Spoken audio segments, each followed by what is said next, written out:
Chapter 10-12. The number of viewers in the livestream exceeded 1 million. After being scolded in front of millions of people, the online celebrity felt embarrassed and flew into a rage.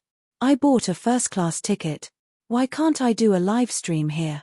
Aren't you guys taking special care of Xiangyi just because she's a celebrity? It's too much to divide the guests into different classes. I'm going to lodge a complaint against you. Xiangyi's family doesn't own the airline." The service staff interrupted her. "First of all, we treat all customers equally, unless they don't respect the passenger agreement. Secondly, Chengfeng Airlines is owned by Miss Xiong's mother's family." The online celebrity was dumbfounded. The audience was dumbfounded. What? Did I hear wrongly? Damn it, I went to Google and found out that the largest shareholder of this airline is an Sister Yi, mentioned before that her mother's surname is also an amazing. What kind of Ms. Perfect is Sister Yi? Sister Yi, take a good look at yourself and stop trying to ride on Sister Yi's coattails, okay? The online celebrity's expression changed again and again. She wanted to say something else to hype herself up, but the service staff had already gestured for her to leave, as if they would take her away if she didn't leave. Seeing this, she had no choice but to leave dejectedly. The world was finally quiet. The service staff bowed to Xiangyi and said, "I'm sorry, Miss Xiong, we will prepare a private lounge for you next time. Sorry to trouble you guys, it's been hard on you. Don't mention it, don't mention it." Soon, the service staff left too. The other passengers quietly looked at Xiangyi, only to find that she didn't seem to be affected. She picked up the crochet needle and started knitting a new scarf. Her movements were skillful and beautiful. At the same time, outside the lounge, the online celebrity was so infuriated that her nose was almost crooked. She said to the camera, "Did you guys see that? So what if you're rich? Do you think you can do whatever you want just because you're rich?" The pop-up comments in the livestream were all, yes. The online celebrity was speechless. The number of viewers in the livestream dropped sharply. Without Xiangyi around, the netizens naturally lost interest in her.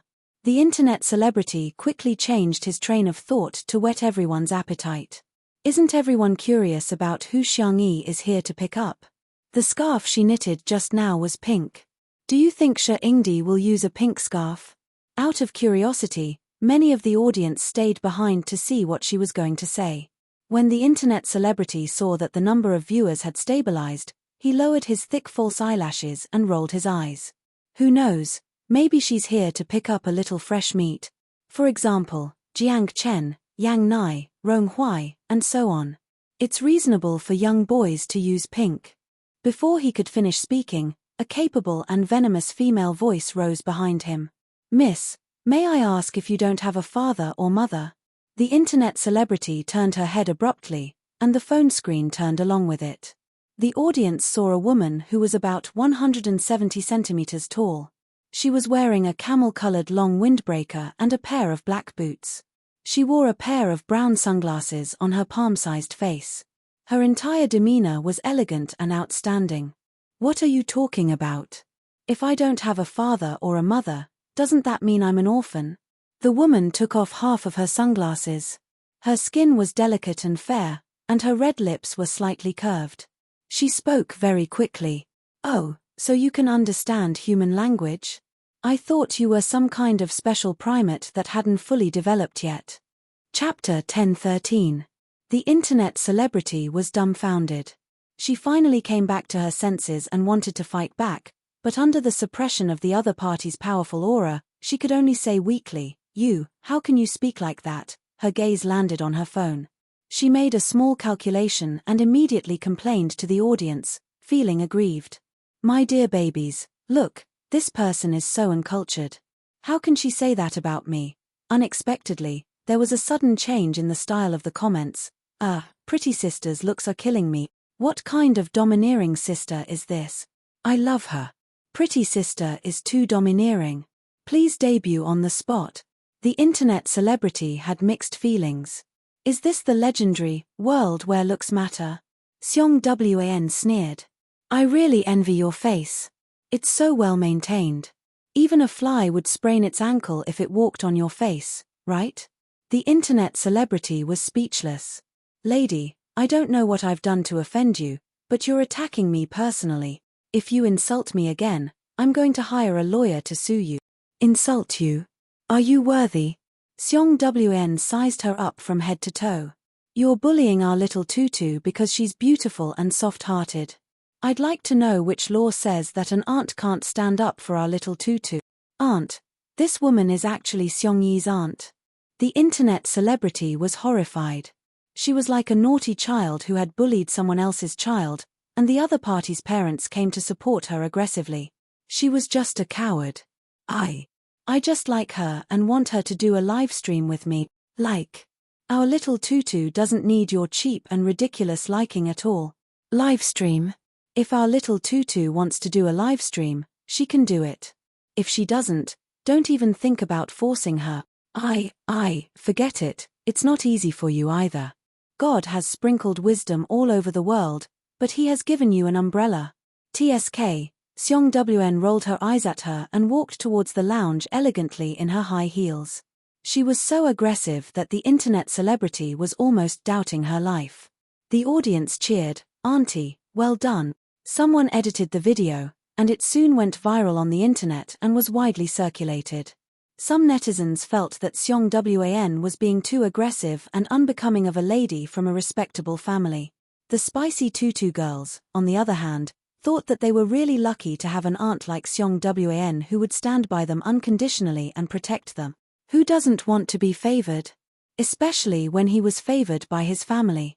Seong Yi is really, blatantly favored by her family. Xiang Yi was knitting the scarf seriously when a smiling greeting suddenly came from above her head. "Little tutu, how have you been?" Xiang Yi raised her head abruptly. When she saw that it was Seong Wn, she happily pounced on her. "Aunt, Ayaya, our little tutu has grown taller again." Seong Wn pinched Xiang Yi's cheeks and rubbed her cheeks. "You seem to have softened." Xiang Yi. The girl's ears turned red.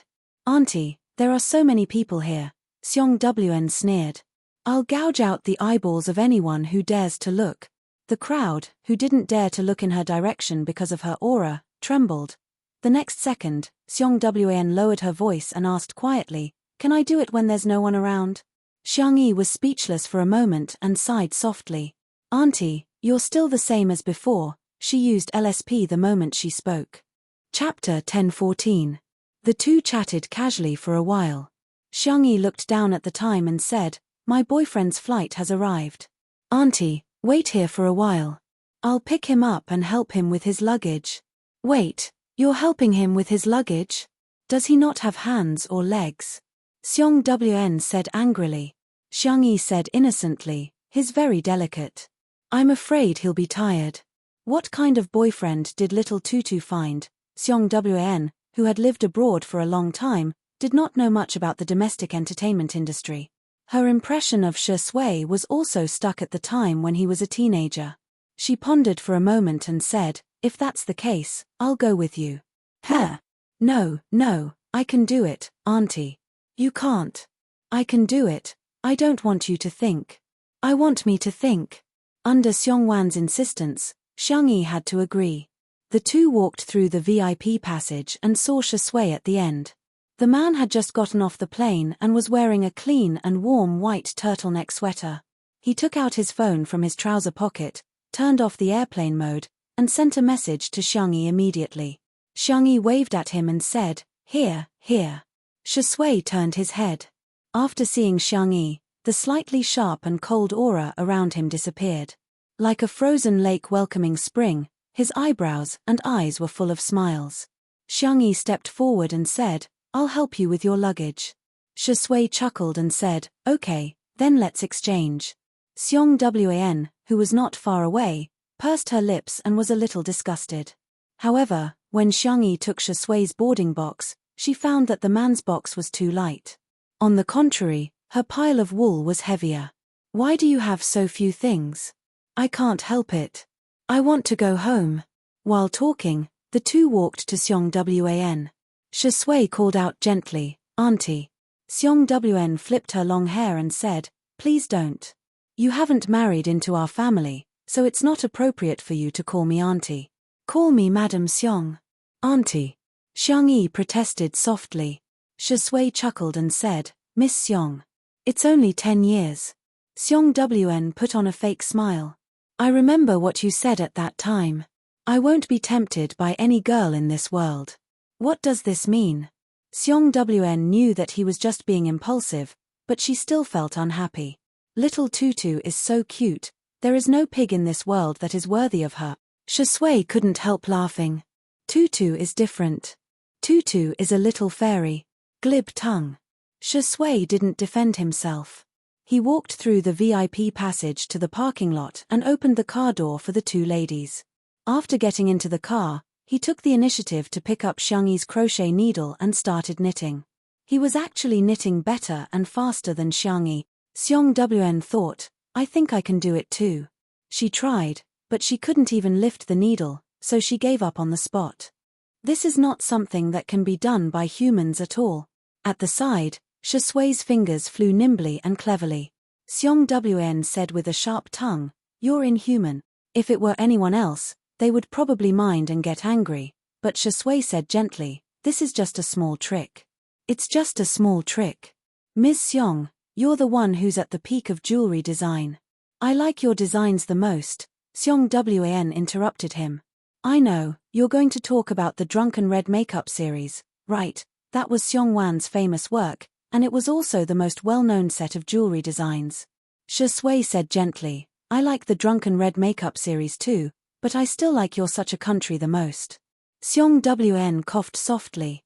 Is that so? Chapter 10-15. For a long time, people with ulterior motives approached Xiong Wn and mentioned the Drunken Red Makeup series. In fact, Xiong Wn was quite disgusted. But what Shui mentioned was a set of unpopular designs that had not been officially sold. There were only drawings and a set of finished products, which were now collected in a foreign art museum. Xiong Wn herself liked that series of works very much, and even had a good impression of Shui. Then, Xiang Yi enjoyed her boyfriend's 10-minute bootlicking. Shui praised Xiong Wan's Such a Country from all angles. His words were gorgeous, his professional knowledge was profound, and his art appreciation was superb. Xiang Yi was simply amazed. Originally, she was worried that her aunt would not like Shui and would mercilessly ridicule her like how she treated her little uncle. Unexpectedly, 10 minutes later, Xiong Wn looked at Shui with a much gentler gaze and said with satisfaction, You're a good child. Xiang Yi, I'm very relieved to leave Tutu in your hands. Xiang Yi, when are you going to get married? I have to design wedding rings for you. Xiang Yi. Shui smiled slightly. Progress bar on aunt, from 0% to 100%, it was that simple.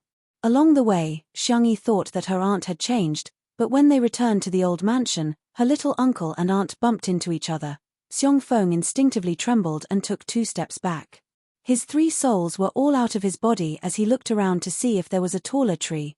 Xiong Wn crossed her arms and said lazily, Feng Feng. Xiong Feng puffed out his chest and stood at attention. Here. I heard that you rubbed off a piece of paint on my fan's little cutie. Xiong Wn liked to buy cars, and the little cuties she mentioned were all kinds of sports cars, off-road vehicles, and large motorcycles. Xiong Feng said with a sad face, It's just a small piece, really. Sis, it's just a small piece. Xiong Wn hooked her finger. Come here. I won't. Don't force me to go over. His tone was threatening. Xiong Feng inched to her side and caught a glimpse of Xiang Yi and Shui out of the corner of his eye. Sis, Lil Xiang Yi and Shui are still here. Ears. Sis, come over here yourself. Xiang Yi tugged at Shui's sleeve. Maybe you want to watch the clouds with me? Shui chuckled. My pleasure. Woo woo. Xiong Feng hunched over. The 1.8-meter-tall man pitifully put his ear in front of Xiong Wan. Xiong Wan grabbed it and turned on her machine gun mode. Did you grow your head to look taller? His IQ is thinner than the oxygen in the Himalayas, and the pit in his brain is deeper than the Liana Trench. Where did he get the guts to touch my little cutie? Cry, cry, cry your head. I dare you to cry one more time. Squat down, put your hands on your head, and do 100 frog jumps. Xiong Feng, Wak, compared to Xiong Wan, Even the great demon King Sangchen seemed gentle and cute. After the frog jumps, Xiong Feng was already a cripple. Trembling, he used his last breath to send a voice message in the group. Xiong Wn is back. Xiong Yu, horrifying. JPG. Xiong Qi, help, demon, my little aunt. Xiong Li, fut fut fut, Sangchen. The next second, a message popped up in the group. Xiong Wan, I'm smiling in the group. For a moment, everyone was in danger. Xiong Yu has withdrawn a message. Xiong Qi has withdrawn a message. Xiong Li has withdrawn a message. Only Sangchen hadn't withdrawn a message. Xiang Yi and Shi Sui whispered to each other, Big Brother is still the best. A moment later, a message appeared on the screen. Sangchen has left the group chat. Everyone. Chapter 1016. Big Brother actually left the group chat. As expected of the woman whom even the demon is afraid of. Help, in the living room of the old mansion. Xiong Wn clicked her tongue and said, I haven't taught Chen Chen a lesson in a long time. I wonder how his ears feel now. Xiong Yi shivered. Auntie is too strong. Xiong Feng, who was at the side, seemed to be facing a formidable enemy. He moved closer to Madame Xiong and complained like a primary school student. Mom, look at her. She's a girl. How can she be so shrewish and barbaric? She won't be able to find a boyfriend. Madame Xiong pretended to be deaf. What are you talking about? I can't hear you clearly. Hello. Xiong Feng was speechless.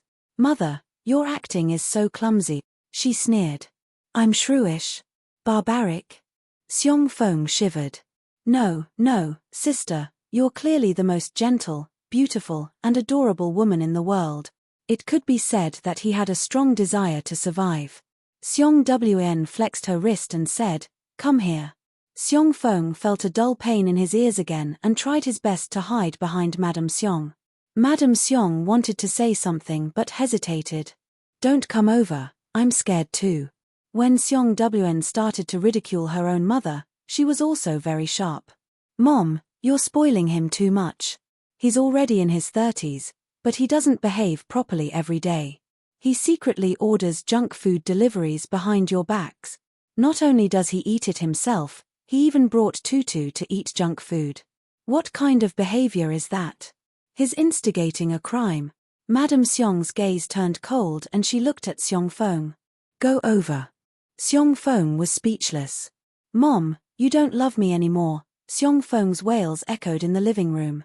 In order to hide from Xiong Wan, he jumped up and down in the room. Xiong Yin reprimanded him, but the corners of his mouth curled up. We're a family. It's better to be lively. As for Xiong Feng getting beaten up, how dare he bring Tutu to eat junk food? He deserves it. After a long period of chaos, Xiong Wan gracefully sipped her afternoon tea. Xiong Feng stood at the door, carrying a small suitcase. I can't take this anymore. I want to run away from home. Don't stop me. The living room was so silent that one could hear a pin drop. Xiong Feng put his hand on the door frame and asked, unwilling to give up, Are you really not going to make me stay? Madame Xiong, oh. Xiong Yin said, oh. Xiong Wn said, hurry up and leave. Xiang Yi said softly, Little uncle, remember to come back for dinner if you're hungry. Xiong Feng's eyes were brimming with tears. Little Xiang Yi was still the best. What a heartwarming little cotton-padded jacket. Uncle didn't spoil you for nothing. The next second, he heard the little rabbit say, If you're not hungry, then don't come back. Otherwise, Auntie will beat you up again. Xiong Feng, I'm not afraid of her. I was just giving her face, that's all. Me. He flicked his sleeves and left. No matter how one looked at his back, it was lonely. As soon as Xiong Feng left, the housekeeper came in and reported, Young miss, there are 2 girls outside. They claim to be your junior high school classmates. Heh. Xiang Yi got up and said, I'll go take a look. Xiong Wn frowned, but she didn't stop her. Shi Sui seemed to have sensed something and asked in a low voice, Why has Tutu never mentioned her classmates? Wow, this mansion is really grand. Yeah, I didn't expect Xiang Yi's family to be so impressive. Building a mansion in a place where every inch of land is expensive is really not something that can be done with money. the two young girls chattered non-stop. When they saw Xiangyi, they greeted her enthusiastically. "Xiangyi, do you still remember us?" Xiangyi said indifferently, "Sorry, I don't remember." Chapter 10:17. Hey! No way, you actually don't remember us? We were your middle school classmates. Girl A's tone was exaggerated, as if Xiangyi had done something unforgivable. Girl B blinked and said sympathetically, "Xiangyi, don't tell me you're still holding a grudge over what happened back then." Okay, we'll apologize to you, okay? A few big question marks appeared on Xiangyi's little head. When she was young, her grandparents took care of her. The two of them liked to live in different cities for a while, so she transferred schools many times in middle school and high school. In addition, she kept skipping grades, so she didn't remember many of her classmates. At that time, all her time was filled to the brim. In addition to studying, she also had to study medicine and Sanxian. Occasionally, when she had free time, she would run off to study gardening, cooking, and so on. Now that two girls suddenly appeared and said they were her classmates, Xiangyi really didn't have any recollection of them.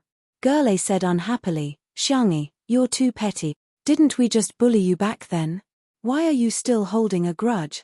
Before she finished speaking, Girl B bumped her elbow and said with a smile, No, you misunderstood. We were just joking with you back then." Girl A suddenly sobered up and quickly corrected herself. Yes, we were just joking with you. Do you have to hold a grudge over it for so many years? Xiangyi's eyes were tired. She felt that it was better to knit a few more scarves than to waste time talking nonsense with them. So, we're already here. Can't you even let us drink a cup of tea? Is this how the Xiong family treats their guests? Girl A's words were meant for the housekeeper. She thought that the Xiong family's housekeeper would definitely be smooth and slick and take care of everything. He would definitely let them in. That way, the two of them would be able to bring up the matter of the invitation letter. Unexpectedly, the housekeeper was expressionless. "Young miss, are they really your classmates?" "I don't know either." Girl A was anxious. How could we lie about something like this? Girl B was more shrewd. She took out a school badge from her bag. "This is Xingyin Junior High School's badge. I've been keeping it." Xiangyi tried to recall. "I think I studied in that school for about a month." That's right. We're your classmates from the class next door." The butler was speechless. How could they be considered classmates? But then again, Little Miss was always bullied by her classmates in the past. Sigh, he really felt bitterly disappointed for Little Miss if that's the case. "Then come in and have some afternoon tea," Xiangyi said lazily as she asked the housekeeper to bring her half-knitted scarf. In the courtyard, a young girl yawned. She was lazy and sleepy, but the speed at which she knitted the scarf was very fast. Her white and slender hands fluttered in the wind, and it was pleasing to the eye. The butler served the three of them English tea and French desserts, bowed, and left. Girl A took a sip of tea and praised, "Xiangyi, your tea is so good. Wow, this dessert is so beautiful. Can I take a picture?" "Feel free." She took out her phone and kept taking selfies. She muttered that she would upload them to her WeChat moments later. Girl B secretly cursed her for being an idiot. She smiled at Xiangyi. "Xiangyi, I heard that your aunt returned to the country. According to tradition, she's going to hold a party. I want to ask, do you have any more invitations for us? Of course, it's fine if you don't. We don't want to cause trouble for you." Chapter 10:18. Xiangyi yawned, her doe eyes glistening with tears. No. Girl B's words were beautiful, but her eyes betrayed her. Her fingers unconsciously clenched the hem of her skirt. Girl A couldn't be bothered to take photos anymore. "It's just 2 invitations. Xiangyi, can't you just tell your aunt? We're classmates after all. Aren't you going to give us some face? Or are you saying you can't even get an invitation?" Xiangyi said, "Well, I can't. I'm useless. I can't get one." "No way, how can you be so mean to yourself?" Girl A was impatient and wanted to say more, but Girl B kicked her calf under the table. She immediately shut up. "Xiangyi, do you still remember the Lover's Lake and the cherry blossoms at Xingyin High? A lot of people go there now." Girl B changed the topic as if nothing had happened. Girl A suddenly realized. So they're trying to play the emotional card. Thus, the two of them started to reminisce about their so-called youth with Xiangyi. As they chatted, Xiangyi casually asked a few questions and got the whole story. Xiangyi, we didn't mean to ignore you back then.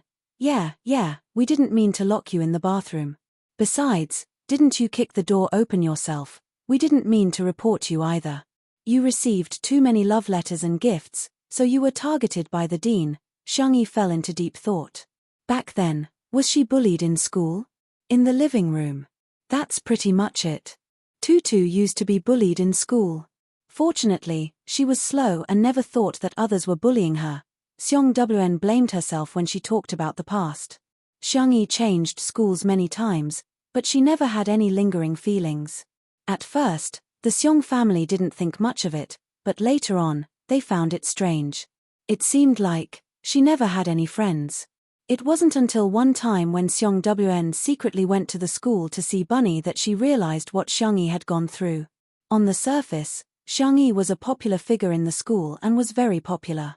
In fact, all kinds of cold violence, soft violence, and verbal violence emerged one after another. Xiangyi was very polite to everyone, but because she was too busy to socialize, she kept a distance from her classmates. In the eyes of her peers, Xiangyi was arrogant, cold-blooded, and condescending. Therefore, some people were like rats in the dark, secretly doing things that could not be exposed. Thinking about it now, Xiong Wn still felt angry. Although she had already taught those scumbags a lesson behind Xiangyi's back, Lin Mengyar knew that Lin Mengyar was not a good person.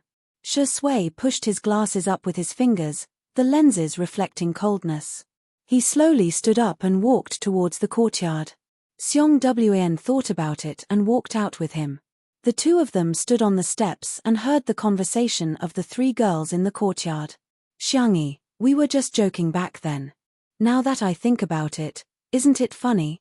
Please don't take it to heart. Forgive us, okay? Hearing this, Xiong Wn couldn't take it anymore.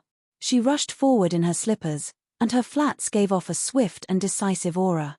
She quickly grabbed the hair of the two girls and said, "What are you doing?" "Joking. You guys look like a joke to me. Forgive." "Why should I forgive you? Who do you think you are? Your existence is probably to prove the validity of the biological diversity theory. Our tutu has my protection, understand?" Chapter 10:19. The two girls were so frightened that their faces turned pale and they shrieked. Xiong Wn let go of the two girls in disgust and wiped her fingers carefully with a wet towel. The two girls' meticulously styled hairstyles were now a mess and they looked rather pathetic. Girl A was furious. "Who are you? Who are you to treat us like this?" Facing Xiong Wan's bright and beautiful face, the rest of the words were automatically silenced, and no sound could be heard. "She's actually the daughter of the Xiong family." Girl B apologized meekly. "Miss Xiong, we didn't do it on purpose. If we've disturbed you, we're really sorry." All right. You're already a 1,000-year-old fox, so why are you still acting like a little white lotus?" Xiong Wn rolled her eyes. "Back then, weren't you the one who led the pack to isolate us little bunnies?" Xiong Wn had never liked scheming people like her. Under Xiong Wan's domineering aura, Girl B's face turned paler and paler. Cold sweat kept seeping out of her forehead and her foundation was a little mottled. Xiongyi was confused. Isolated. Xiong Wn was confused. "Don't you know that you've been isolated before?" Have I?" Xiongyi asked with uncertainty. Xiong Wn was speechless. "Should I say that being heartless is an advantage or a disadvantage? Actually, when I was a student, I never paid attention to things like social relationships," Xiongyi said in an obedient and soft voice. "As long as my heart is firm enough, the disturbances of the outside world won't affect me at all. Besides, they can't bully me." Girl A sobbed. Yes, we locked her in the washroom but she kicked the door open and smashed the few of us. We gossiped about her but she didn't care at all. Instead, we were beaten up by the school bully.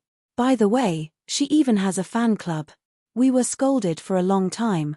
We reported that she was in a relationship and the dean not only punished her but also found the informant. During the flag-raising ceremony, A large group of us took turns to read the flag. Seongyi was speechless. Seong Wn, listening to the girl's tearful complaints, those who did not know the truth would probably think that she was the one who was bullied. Don't be an eyesore here. Scram. Seong Wan's sharp eyes swept over them, and the two girls trembled like quails. You support me, I support you, and quickly leave. Seong Wn pretended that nothing had happened and wanted to go back to the living room, but Seongyi grabbed her wrist. Auntie. The young girl's eyes were curved and her dimples were shallow.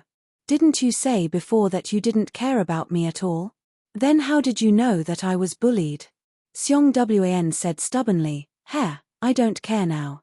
As soon as he opened his mouth, he sounded like an old tsunder from the Seong family. But you helped me teach them a lesson just now. Are you seeing things? Your aunt is already an adult. Do you think I'm the kind of person who would stand up for the younger generation and fight with a little girl? Seongyi laughed out loud and held Seong Wan's arm, leaning her head on her shoulder. Auntie, you're so good. She was so lucky to have such a family.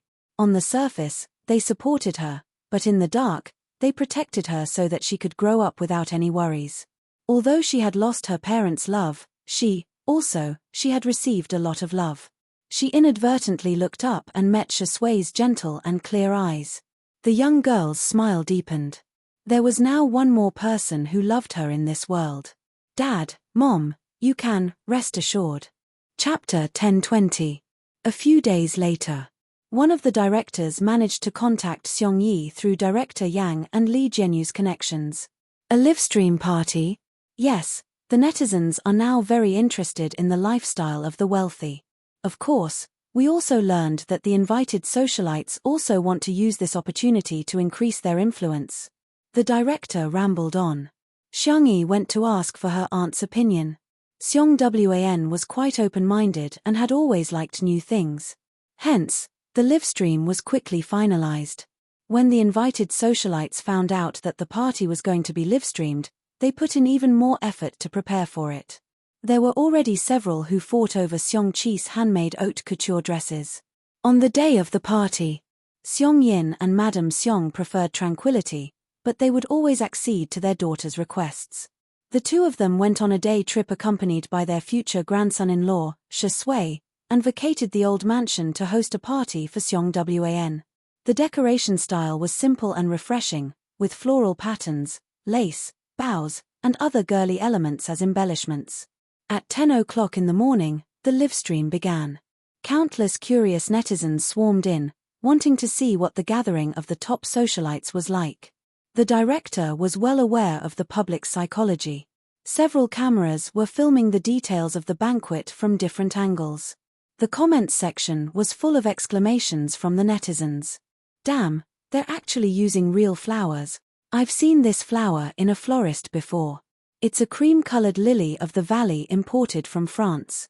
Each flower costs 2 digits, but the Seong family is actually using them as decorations. Isn't this dessert from the Nancheng Hotel, which is a must-have for internet celebrities? Even an afternoon tea is so expensive. I really want to transmigrate into the body of a rich and beautiful woman to eat dessert on the spot. QAQ. Venue design professionals are crying in a storm. What kind of godly design is this? Judging from the style, it should be the work of a big shot. When can I have such creativity and beauty? While the netizens were lamenting, guests began to arrive one after another. Beautiful women, dressed in gorgeous clothes, gradually became mesmerizing. The netizens began a second round of exclamations. This gauze dress is so ethereal. Damn, isn't this brand DS spring fashion show next year? Someone actually bought it now? Sure enough, a gathering of top socialites is even more impressive than a celebrity walking the red carpet. Even A-list celebrities have to beg to get their hands on a high-end set, but the entire venue is filled with, of course, most netizens only had one thought: sob, sob, sob, sister Yi, baby, where are you? Only God knew how difficult it was to catch a glimpse of Xiangyi. It was only then that everyone realized how blissful it was to watch Xiao Po's livestream. After waiting for a long time, there was still no sign of Xiangyi. However, the netizens were waiting for Seong Wan to appear. She said a few simple words and raised her glass. Everyone at the scene raised their champagne glasses. It wasn't an exaggeration to say that the moment Seong Wn appeared, many daughters of the world's top companies and princesses of small countries were compared to her. She was simply like a maid next to a young lady in a movie or TV series. That was the aura of a real socialite. Others could at most imitate her clothes, but they could not imitate the noble charm in her bones. Amidst the endless calls, the camera turned and caught sight of Xiangyi's figure. The girl was wearing a blue and white checkered skirt, a ginger fisherman's hat, and a strawberry knitted bag. She looked simple and casual, as if she had come for a picnic. Like the moon surrounded by stars, she was surrounded by several tall and handsome figures. Seong Yu, Seong Chi, Seong Li, Sang Chen. It was rare that the brothers of the Seong family were all there. The live stream instantly exploded. Chapter 1021. Which fairy tale book wasn't closed properly? That's why our little princess walked out. Seong Yi is really God's favorite child. She's beautiful and her 4 brothers are as good-looking as top idols. I'll show you guys how to grow lemons. Sister Yi, I'm your sister-in-law. Second sister-in-law is here to report for duty. Third sister-in-law must have a name. I'm fourth sister-in-law. Did I say anything? All of a sudden, sister-in-law's fans appeared and the livestream was comparable to a large-scale reunion party. They were allowed to bring a male partner to the party today, but Shisui had posted on Weibo in the morning that he was going out with Seongyi's grandfather, Madam Seong. So here came the question. Someone raised the question of soul interrogation. Who will Seongyi dance with during the opening dance later? All of a sudden, the live stream turned from a reunion party to a place for bets. I'm betting on Big Brother. The Little Princess vs the Big Demon. What a match. I'm betting everything on Second Brother. White versus Black will win. I'm betting everything on Big Uncle Seong. Due to the fact that there were too many words such as betting and going bankrupt, the internet police even came to the livestream and almost caught the gamblers online, on a small island. The sightseeing bus was cruising slowly under the shade of the trees. There were banana trees and coconut trees everywhere along the road, making the scenery extremely beautiful. Madam Seong was watching the livestream on her smartphone with a big screen. She said smilingly, I wonder who Tutu will choose. Seong Yin humphed and said, it's the same no matter who she chooses. Boring. Madam Seong said in disdain.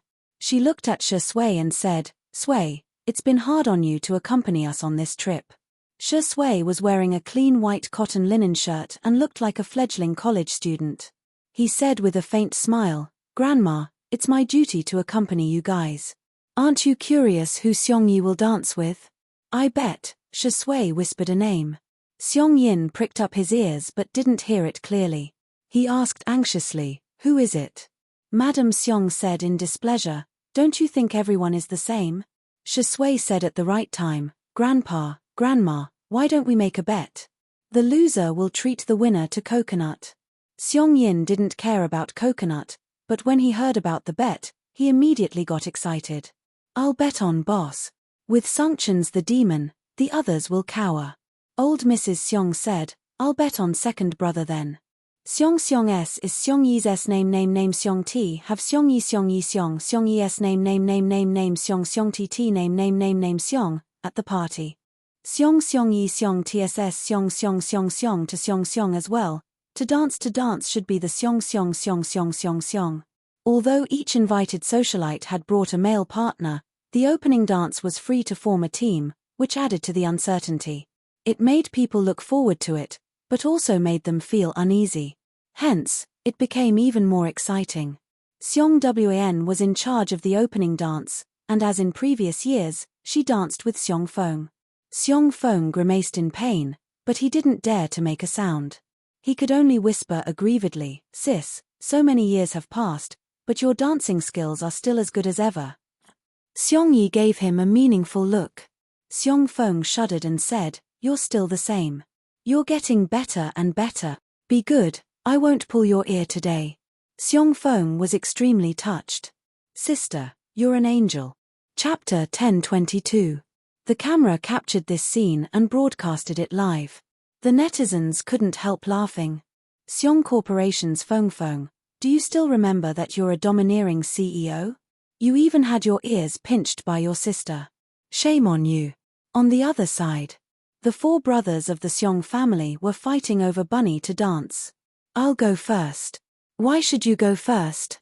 I should be the one going first. Seong Yu and Seong Chi were fighting like rookies. Their fighting prowess was obvious, and the netizens assumed that they had already withdrawn from the competition. The real highlight was the game between the second brother, Seong Lee, and the eldest brother, Sang Chen. Seong Lee adjusted his glasses and said calmly, "Big brother, you're old and your legs aren't good. I'm afraid you'll step on Tutu." Xiangyi's eyes were filled with fear. "Second brother, do you want to die?" The netizens also praised Seong Lee. "Dr. Seong, you're brave." Sang Chen sneered. "It's better than your uncoordinated limbs."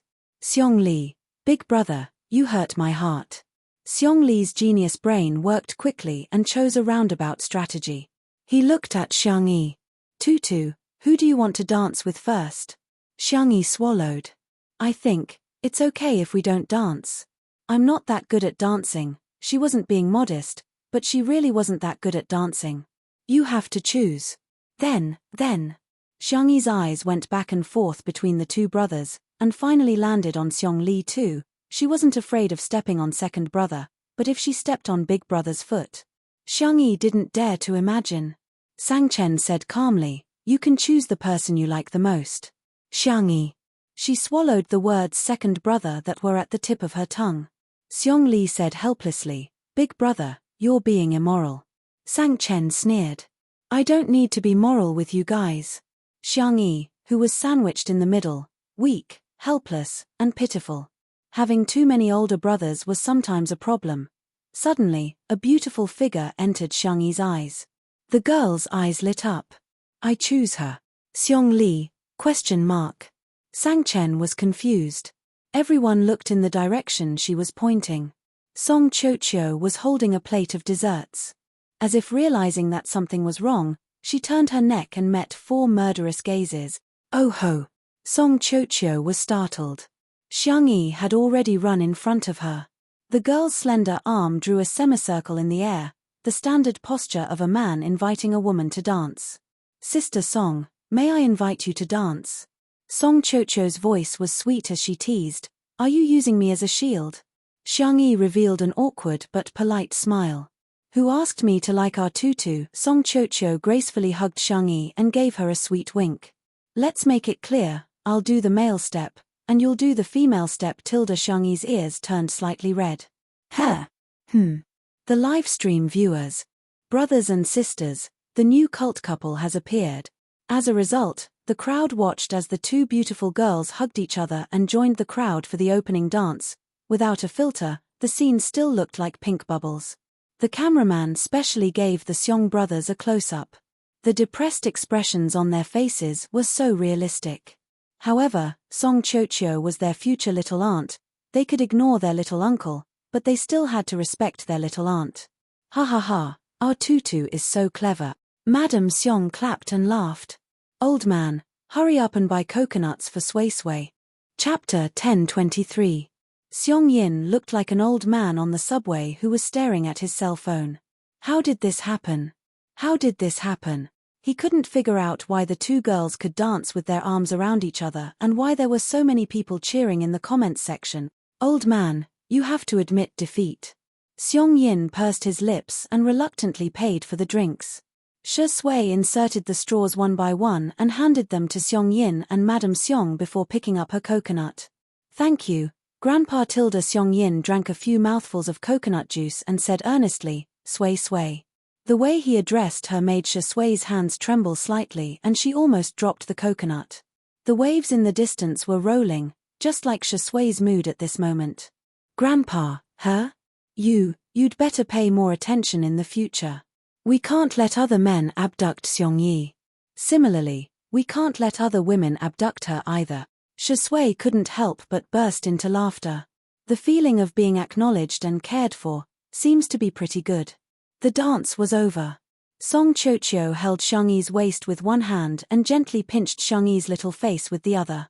Because of this action, the audience applauded loudly and the viewers of the livestream were in a frenzy. "Let's go to school together. When I was a child, I wanted to be an astronaut." When I grow up, I want to be an anthropologist. I can watch this face pinch 10 times. Sister Tian x Sister Tian, the sugar content is way over the line. Xiangyi skipped back to her brothers and reached out to Xiongqi. Xiongqi, my bag. The strawberry knitted bag on her back was stitched by Xiongqi with great care. Even the strawberry leaves were vivid and lifelike. Do you want it? Xiongqi waved the strawberry bag in front of her.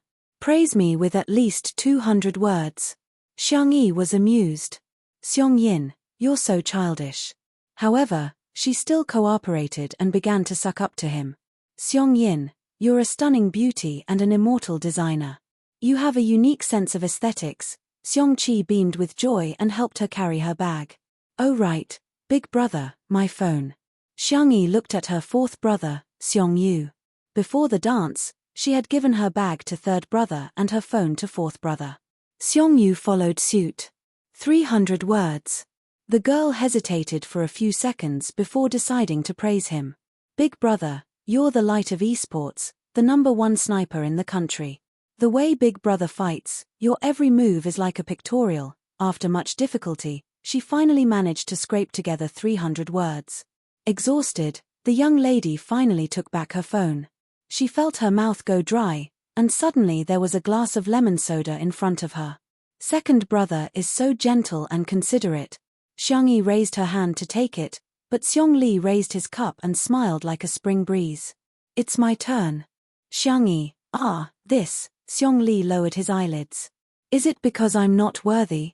You don't deserve my sister's praise. Of course not. Then 500 words. In order to scrape together 500 words, Xiangyi could be said to have racked her brains and used up all the adjectives she had in her life. Big brother is an amazing genius. His IQ is outstanding, and his also black-bellied, meticulous. After much difficulty, she finally drank the water that her second brother brought over. Suddenly, a deep and cold voice sounded in her ears. What about me? Xiangyi turned her neck stiffly and met her eldest brother's dark eyes. Big brother, I really can't do it, heh. He smiled with 3 parts coldness, 3 parts indifference, and 4 parts indifference. The little rabbit trembled. I think I can do it again. 800 words. Heh. Don't repeat it with them. Xiangyi wanted to cry but had no tears. Chapter 10:24. The girl had a sullen expression on her face, seemingly on the verge of tears. She looked adorable and was much more amusing than her usual calm demeanor. The netizens laughed out loud. I can't take it anymore. The Xiong family Adonis can change their name to childish primary school students. Ha ha ha, 800 words. The length is equivalent to a college entrance examination essay. Big brother is awesome. It can't be repeated. Ha ha ha, this is too much of a test for our kids' vocabulary. Who can praise her like this? Xiangyi struggled for more than 10 seconds before an idea struck her and she began to praise him in English. The netizens were dumbfounded. In addition to words like handsome, self-disciplined, and efficient, the girl also mixed in a bunch of English poems. The netizens were dumbfounded. Ha ha ha, she's so witty. Phew. After finally getting enough words, Xiangyi heaved a long sigh of relief and carefully asked, Big brother, are you satisfied? If not, I'll think about it again. The corners of Xiong Chen's mouth twitched slightly before returning to a cold and indifferent smile. Barely. Xiongyi felt as if a heavy burden had been lifted from her shoulders. Her aunt's teasing voice rang in her ears. Little Tutu, what about me? Xiangyi was speechless. Xiong Feng also joined in the fun. Me too, me too. The little girl's expression could be described as hopeless. The netizens were also laughing uncontrollably. Auntie should have at least 1,000 words, right? I'm dying of laughter. The way the Xiong family interacts with each other is so funny. Xiao Beanbag, doesn't her uncle deserve at least 100 words of praise? The person in front, 50 words at most, no more, ha ha ha. Xiong Feng is at the bottom of the food chain. Auntie. Xiangyi put her hands together and said coquettishly, Dear auntie, please spare me. The sudden coquettish behavior stunned the countless netizens in front of their screens. Xiangyi had always given people the impression that she was calm, composed, and had a seriousness that did not match her age. The netizens often neglected the fact that she was still young. Today's coquettish behavior instantly hit the hearts of countless people. This is love. Yes. Not to mention the audience, even Seong WN couldn't take it. She clutched her heart. Little rabbit, you, say that again. Aunt, please spare me. Ah. Seong WAN was extremely excited. Again. Xiangyi blinked her eyes, and a sweet little dimple appeared on her cheeks. Auntie, I beg you, please tilde. The girl's voice was sweet to begin with, but after she softened her voice and acted coquettishly, she sounded like a squeaky milk ball. She really wanted to poke and pinch her cheeks. Seong WAN took 2 steps back. She couldn't take it anymore. Little rabbit, what do you want? Aunt will buy it for you. Xiangyi's eyes glinted cunningly. She thought she had finally escaped a calamity, but she didn't expect Seongyu to suddenly grab her shoulder. The cool and arrogant esports god said in all seriousness, little sister, act coquettishly. Xiangyi, ? Seong Chi's eyes also lit up. Hurry up, Xiangyi. Seong Li pushed his glasses and smiled like a warm breeze in March. Tutu, I want one too. Xiangyi. She looked at Sang Chen for help, begging him to control these indecent brothers. Sang Chen adjusted his cufflinks. His temperament was cold and abstinent, like the snow falling from the distant mountains. Wait a minute, I'll record a video. The netizens, fut as expected of the great demon king. It's bad enough that Big Brother didn't stop them, but he's actually helping them? Boo-hoo. Chapter 10:25. Half an hour later. Xiangyi was like a child who was being put on a show by her aunts during the spring festival. After she was done acting coquettishly, exhaustion was written all over her face. Little did she know that in the past half an hour, the Spicy Tutu fans had taken countless screenshots and recorded countless short videos. Countless people had experienced the process of going from being a fan of Seongyi to a fan of Seongyi and then to a fan of Seongyi's boyfriend. Oh my beautiful sister, who is this cute kid from? No, motherly love is going to change. I really want to transmigrate into Shui and marry Sister Yi. However, there were also haters in the livestream. Xiangyi is so pretentious. She's already a grown-up. Can't she speak properly? Yeah, I can't stand it either. I've never acted coquettishly with my family. It feels so awkward.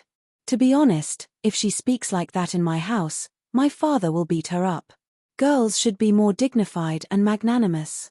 Being coquettish is too petty. In this regard, the netizens' reaction was a question mark. Are you there?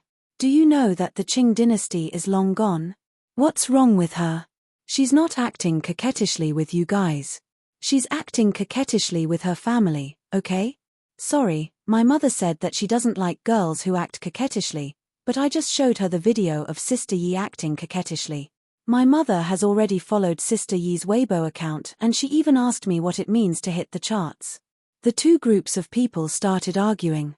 The haters had fewer people, but they were good at attacking from tricky angles and were very aggressive. Both sides fell into a war of words for a while. There were even people who went to Shui and posted comments that were even more confusing. You like your girlfriend when she's like this? I thought you had high standards. Spicy Tutu, Sister Shui, and Untimely CS fans were all furious when they saw such comments. Before they had time to compare the comments, a new post about Shui suddenly appeared on Weibo. Shui V, she has all the looks I like. I like everything about her Xiangyi. The haters were speechless. TSK. As an award-winning actor, do you live on Weibo? The speed of the response was too fast. However, the fans were overjoyed. A slap to the face from the government was the most fatal. Lu tilde. Shui did it today. Your friend wife doting demon Sui Z is online. I seriously suspect that Shui surfs 5G every day. Pay close attention to Sister Yi's every move, some netizens joked and commented. Sister Yi acted coquettishly in front of her 4 brothers. She was just short of acting coquettishly in the arms of her lover. When we go back, we have to let Sister Yi make up for it tilde. A few seconds later, a system notification appeared. Shui, liked this Weibo post. The netizen. He imagined Xiangyi's soft and tender body nestled in the arms of a refined, ascetic man, and her delicate and coquettish appearance. How indescribable would that be? On this day, untimely CS fans went crazy. All sorts of immortals and madams were pouring out food. Fan fiction, Q maps, short videos. The couple's fans were cheering with tears in their eyes. At the same time, at the party, it was time for the group photo session. The most eye-catching ones were naturally the Seong family. In order to compete for the spot next to their younger sister, the Seong brothers went back and forth and engaged in a verbal battle. In the end, Sang Chen won one spot with his absolute strength, while Seong Wan won the other spot by crushing Sang Chen. Seong Chi said in a pained tone, "It's too hard for the three of us." Seong Li and Seong Yu nodded in agreement. Seong Feng was speechless. Isn't he human? Chapter 10:26. Seong Feng's expression was so vivid that the netizens started another round of merciless ridicule. Ha ha ha, Seong Feng is so pitiful, the most transparent and domineering CEO in history. Seong Feng's grandfather and Madame Seong despised him, his sister pulled his ear, and his nephew forced him to climb up a tree. I suggest everyone post #Seong Feng is too hard on the public chat. Seong Wan had hired several photographers, and each of them was at the level of a top fashion magazine's photographer. They could even take a group photo with them. The Seong family was so good-looking that they looked good in all the photos. Everyone had their photos taken individually, and they had also taken a group photo, and so on. Okay, next is the group photo. Miss Seong, why don't you stand in the middle? The netizens also felt that given Seong Wan's status, she was the most suitable person to stand in the center. Out of everyone's expectations, Seong Wan flipped her curly hair. She had always been sharp-tongued, but today, her tone was exceptionally gentle. Seong Yi should be the one standing in the middle. That had always been a tradition of the Seong family. The Seong family would take a family photo every year. For the past 2 years, Xiangyi had been standing behind Seong Feng's grandfather, Madame Seong. When Xiangyi was a child, Seong Feng's grandfather, Madame Seong, would hold her in his arms for the photo. The photographer was secretly surprised, but he remained calm on the surface. Let's get started then. Let's take a traditional photo first, and then a more interesting one later, okay? The shutters clicked, and the netizens in front of the screen were also frantically taking screenshots. The screen was filled with good-looking men and women who were comparable to the top celebrities in the entertainment industry. The fans who were obsessed with good looks were about to faint. Every frame could be used as the cover of a magazine. In particular, Xiangyi, who was in the middle of the crowd, was young, but her facial features were gradually maturing, and she vaguely had the aura of a great beauty. This family is so good-looking. Seong Feng's grandfather, Madame Seong, was also super good-looking. Yes, Sister Yi's parents are probably very good-looking too. Damn. Don't look at their photos. Someone on the livestream claims to be Xiangyi's parents. The news was so shocking that countless netizens immediately downloaded the Ocean Live app. The account Father Yi and Mother Yi was ranked first on the number of viewers. Although they were new streamers, the two of them already had more than 1 million fans. The number of viewers in their live broadcast room had also reached a terrifying number of millions. The netizens clicked on it out of curiosity and were shocked. This middle-aged couple looked 70% similar to Xiangyi. What was going on? Could they really be Sister Yi's parents? The two of them chatted casually with the netizens. When they saw more and more people in the live broadcast room, they suddenly cleared their throats. Today, we're doing this live stream mainly to expose one thing. The man who called himself Father Yi sat up straight and said, "Actually, Xiangyi isn't my biological daughter. She was adopted." Mother Yi sobbed and said, "I was blinded by greed. Because our family was too poor, I sent my poor daughter to be raised by a rich family." The livestream was in an uproar. Wasn't this too unimaginable? Some people also raised their doubts. Are you really Xiangyi's biological parents? Do you have any evidence? The two of them came prepared, as if they had already expected this question. They took out a brown paper bag and said, "The evidence is in here, but we decided not to make it public." Chapter 10:27. Yes, we thought about it. In order not to affect Xiangyi's life in the future, we decided to bury this secret. Father Yi said in a pained tone. He lit up the paper bag with a lighter and burned it. The so-called evidence was reduced to ashes. The fans were dumbfounded. What kind of trick is this? Since you don't want to affect Xiangyi, why did you start a live stream? I'm so confused. Why did you burn it just like that? How do we know if there's a piece of white paper inside? Are you guys insulting my IQ? It's obvious that you're trying to ride on my coattails. However, there were too many netizens and it was impossible for them to come to a consensus. There were conspiracy theorists and netizens who claimed to be little detectives who started making up stories to justify themselves. First of all, these two people look a lot like Xiangyi. Are there so many people in the world who look alike? There's no way to clear that up, right? Secondly, don't you think that Xiangyi's brother is too nice to Xiangyi? Maybe he doesn't treat her as his sister at all, but as a child bride. Thirdly, the fact that they burned the evidence shows that the two of them are very close to Xiangyi. Otherwise, if they just made it public, Xiangyi wouldn't be able to continue being a rich and beautiful woman. Lastly, I want to say that Xiangyi is probably from a wealthy family just by looking at her face. There's no way she's destined to be rich and powerful. Tilda everyone. Welcome to plus XXXX fortune-telling for only 200 yuan. Some radical netizens even felt that they had been deceived by Xiangyi and went to Xiangyi's Weibo and livestream to denounce her. There were also people who frantically tagged the director in charge of today's livestream and asked him to interview Xiangyi. After watching the middle-aged couple's livestream, the director was speechless. How can anyone believe such clumsy acting skills? Asking Sister Yi to clarify things would be an insult to Sister Yi. He told the staff, "There's no need for that. The innocent will know." A few nosy socialites quickly surrounded Xiangyi when she went to the buffet area. "Sister Yi, sorry to disturb you, but we have a question for you," Xiangyi said good-naturedly. What happened? Well, did you watch the live broadcast? The two of them said that they were your biological parents. Xiangyi looked at the screen and saw a pair of unfamiliar faces in the livestream. She said indifferently, "No." Various netizens began to overinterpret her expression. She's using nonchalance to cover up the turbulence in her heart. The more a liar is exposed, the angrier they will be. The more a guilty person is questioned, the calmer they will be. This was all based on psychology. 2 words, faking it. In another livestream room. After Father and Mother Yi received the notification, they suddenly started acting as if they had been possessed by a drama queen. Mother Yi covered her face and wept. "It's my fault for being useless. That's why my daughter has to lead a wandering life." Father Yi thumped his chest and stamped his feet. "Daughter, come back. I can't give you riches and glory, but I can still provide you with 3 meals a day.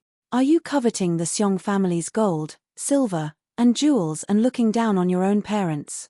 You don't want to provide for the two of us when we're old? Daughter, you're being unfilial." The two of them cried and acted well. Some netizens who had poor judgment believed them, especially the middle-aged and elderly netizens who were sensitive to the topic of unfilial piety.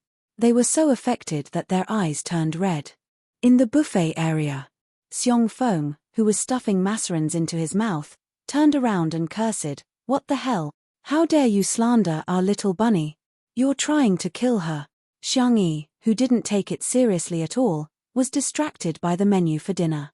Shrimp. It tastes better with steamed eggs. The socialites were dumbfounded. Chapter 10:28. Xiong Feng was stunned for a moment and was led astray by Xiangyi's train of thought. "Actually, pig's heart tastes good too. Pig's heart soup is always divine." The socialites. "Come on, why are you two talking about food?" In the livestream, I spat a mouthful of water onto the screen. I realized that Uncle Xiong really has a gift for being a comedian. He's so funny. Little muddle-headed Xiongyi is so cute. "Come on, Mommy will cook shrimp and steamed eggs for you." One of the socialites deliberated over her words and said carefully, "Sister Yi, are these two trying to gain popularity?" Someone else said, "The innocent knows they're innocent. Why bother arguing with such people? People these days are really shameless for the sake of traffic and popularity. Xiangyi nodded slightly. Thank you for the reminder. I'll deal with it as soon as possible. At this moment, the two people who were live streaming were crying even harder.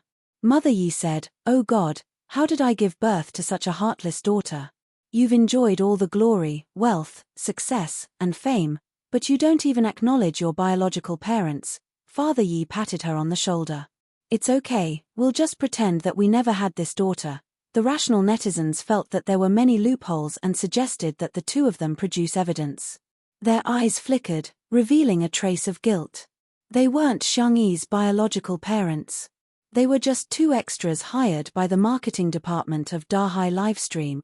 The reason why they spared no effort in acting was that Dahai Livestream had promised them a house and 100,000 yuan in cash as long as they put on such a show. In just a short while, the number of downloads of the Dahai Livestream app soared and successfully took away the traffic of Xingchen Livestream. Seeing the two of them stammering and not saying anything for a long time, more and more netizens became suspicious. I keep feeling that there's something fishy, there's no evidence, and they even burned the so-called evidence. Whoever believes them is an idiot. Even if they're her biological parents, the disgusting ones aren't Sister Yi, but this couple. They abandoned their daughter first, and now that she's popular, they're reuniting with her. I think they just want money. At the venue of the party, Xiangyi walked up to her brother and said a few words. The camera was a little far away this time, so they couldn't hear their conversation clearly. However, the crowd had witnessed the great Demon King unleashing his aura. Through the screen, the overwhelming aura seemed to crush everything in the world. Countless people held their breaths, not daring to make a sound. Sang Chen took out his phone and dialed a number. Under the strong cheers of the audience, the director boldly moved the camera closer to the Xiong siblings. The sound recording device captured the conversation between the two. Xiangyi, brother, if I'm really not mom and dad's biological daughter, Sang Chen interrupted her, don't make such an impossible assumption. I'm just saying. The cold and steady man was silent for a few seconds. Suddenly, he raised his hand and patted his sister's little head. Blood ties are not the only thing that binds people together. Even if we are not related by blood, nothing will change. You will always be my only biological sister. You will always be our little rabbit. No one expected the great demon Sangchen to say such words. Even Xiangyi was stunned for a few seconds. After a while, the girl sniffled and looked up at him. Brother will always be my brother. Chapter 1029. This heartwarming scene was very touching. However, the sound of sobbing and sniffling from the side ruined the atmosphere. Tutu, come give me a hug. I'll always be your uncle too. And Chen, you'll always be my nephew too. Sang Chen moved perfectly and avoided Xiong Feng's hug. Xiong Feng blankly typed a question mark. Am I being despised? Xiangyi took the initiative to hug her uncle and said in a soft voice, Uncle, don't cry. You look so ugly when you cry.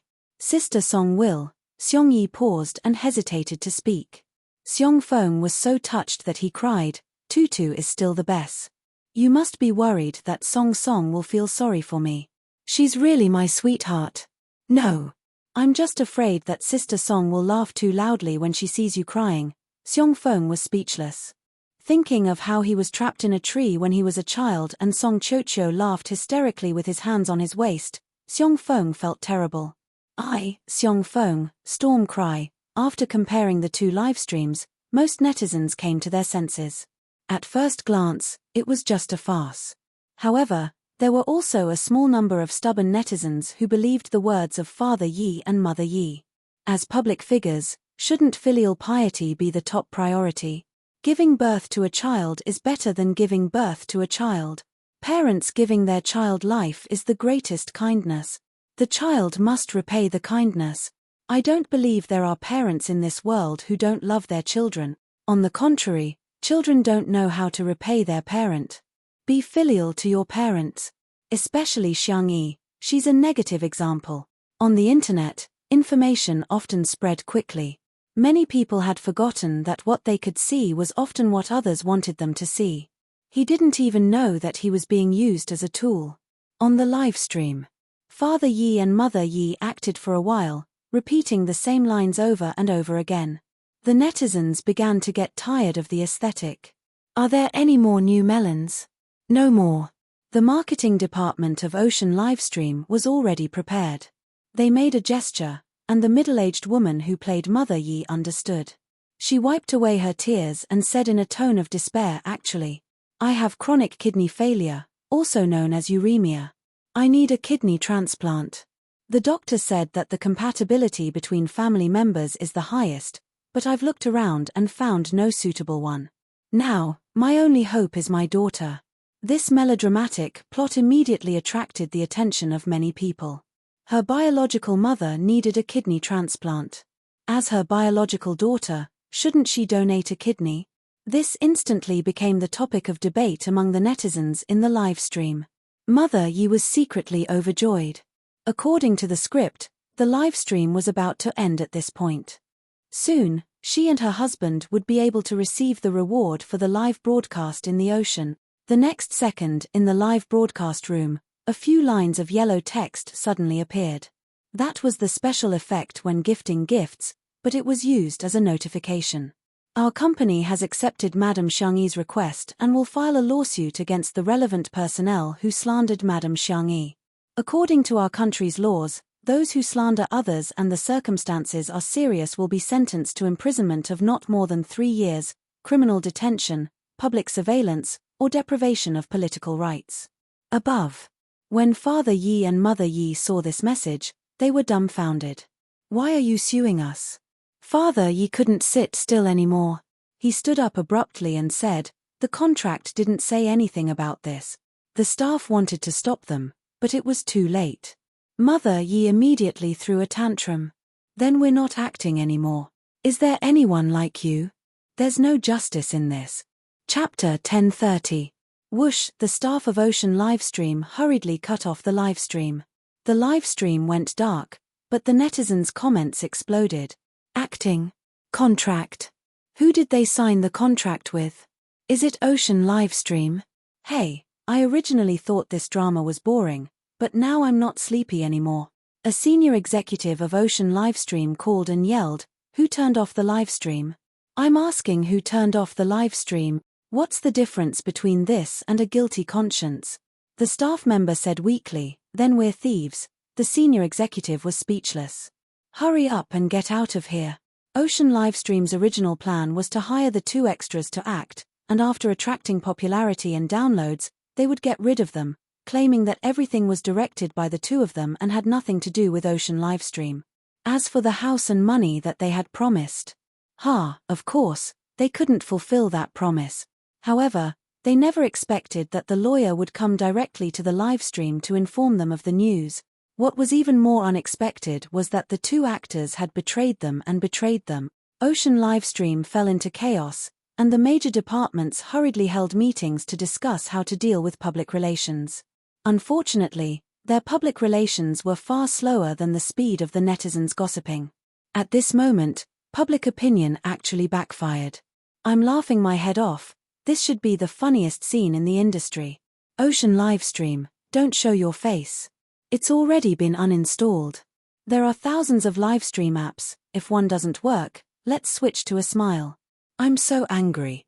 The elders at home believed it and even wiped their tears, but it turned out to be a scam. I'll never use any of Ocean Livestream's products again.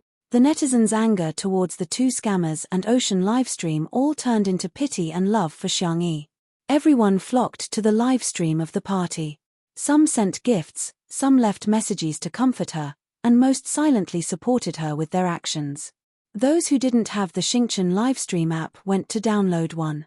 Hence, something happened that made Ocean Livestream vomit blood. The number of downloads they had attracted was less than the number of downloads after the incident. On the other hand, the number of downloads of Xingchen Livestream skyrocketed, leaving Ocean Livestream in the dust. The technical department of Xingchen Livestream even posted an emoji on Weibo, salted fish winning. Their hatred had been raised to the max. It also attracted a lot of praise from the netizens. Coincidentally, it was time for a group photo at the party. Xiong Wan had never participated in any photoshoots, and Xiangyi was nowhere to be found. The socialites were fighting for the center position, and they were all fighting each other. This kind of large-scale palace scheming scene, the audience watched with relish. However, the fans were worried. Where did Sister Yi go? Xiong family cemetery. The breeze blew the daisies on the ground, and the tea in the celadon cup rippled. Xiangyi had changed into casual clothes, a white sweater and black jeans, simple and clean. She poured her parents' favorite tea on the empty space in front of the grave. The surroundings were very quiet. Other than the occasional chirping of birds, there was no other sound. The girl's slender, white, and soft fingers brushed past the black and white photo on the tombstone. Dad, Mom, are you guys doing well in the sky? Xiangyi clearly knew that there was no such thing as a soul in the world she lived in. However, he stubbornly believed that people would become stars after they died. I miss you guys, a little. The girl's soft voice dissipated in the wind.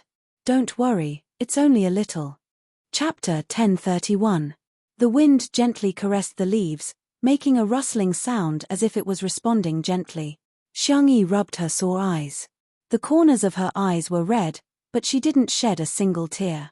She remembered that every time she cried when she was young, her parents would be sad. Suddenly, a warm hand appeared on the top of her head, gently and slowly rubbing her hair. Xiangyi looked up and met her second brother, Xiong Li's gaze. Brother, yes, I'm here. Xiong Li bent his knees and squatted down, keeping his distance from Xiangyi. His amber eyes were reflected behind his thin glasses. Do you want to cry?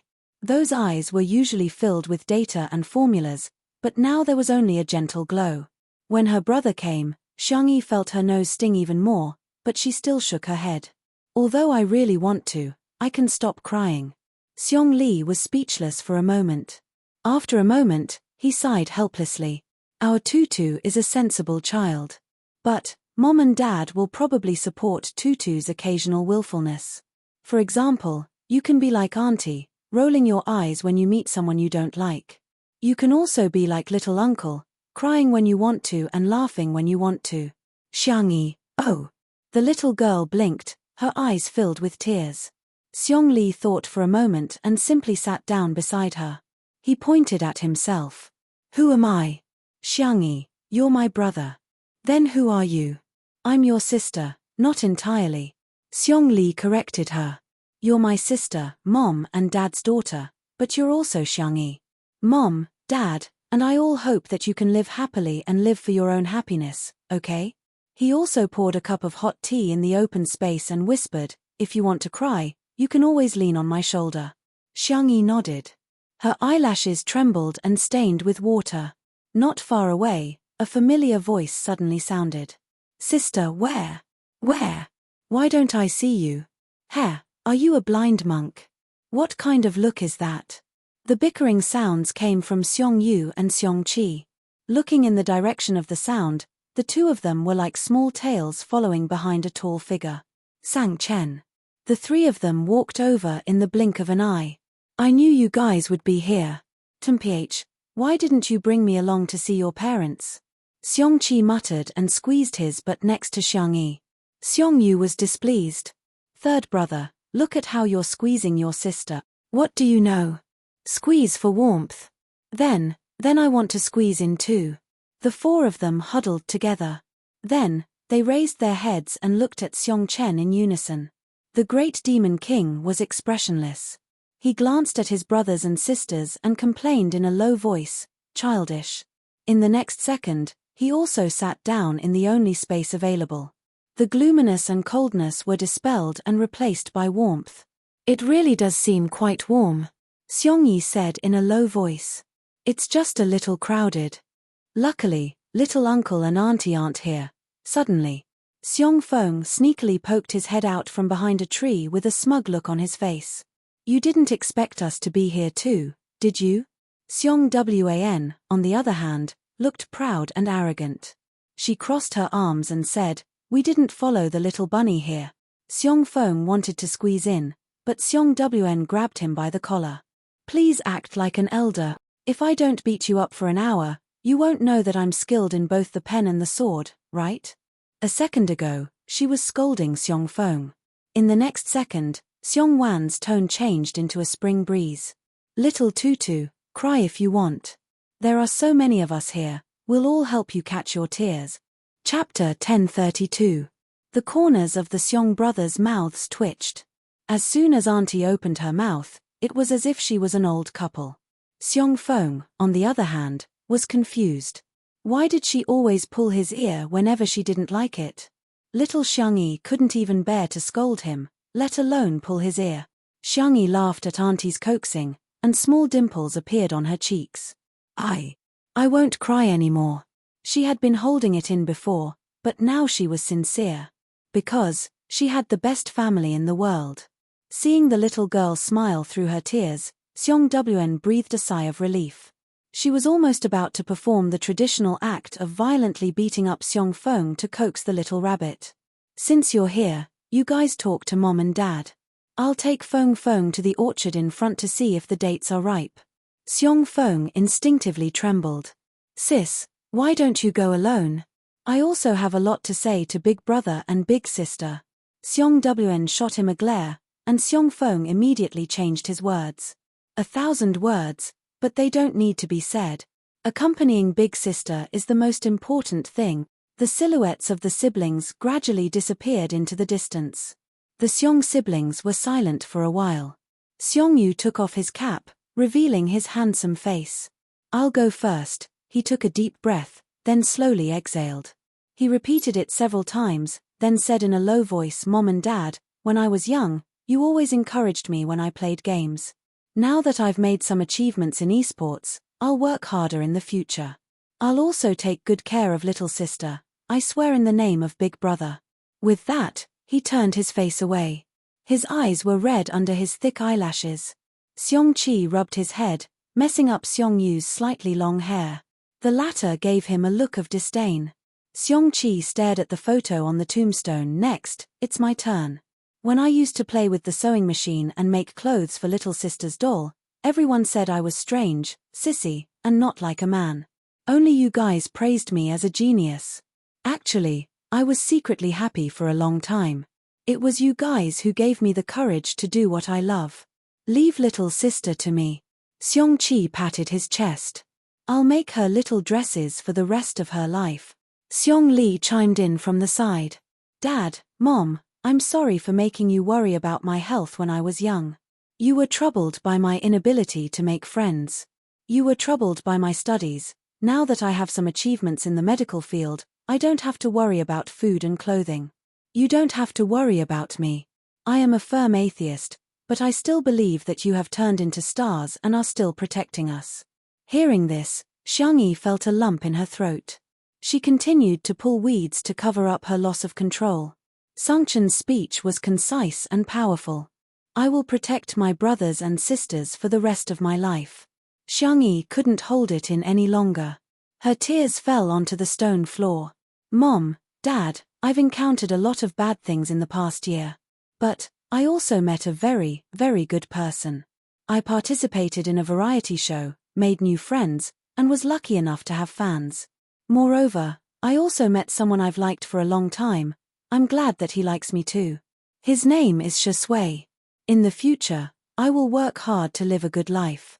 I will also work hard to make Big Brother, Grandpa, Grandma, Little Uncle, and Auntie happy. Mom, Dad, you guys, have to be happy in heaven too. I love you guys. The sun was warm, and the wind was gentle. The leaves and grass swayed with the wind, as if responding silently. Everything was very beautiful. Next introduction, the wedding. Chapter 1033. Sweetheart, let's go through the schedule. We'll do a magazine cover shoot with Shi Yingdi at 10 in the morning. After that, we'll do an interview for about half an hour. After that, we'll record a short video for the New Year event. In the van, Nan chatted on and on, clutching the schedule tightly. His palms were sweaty.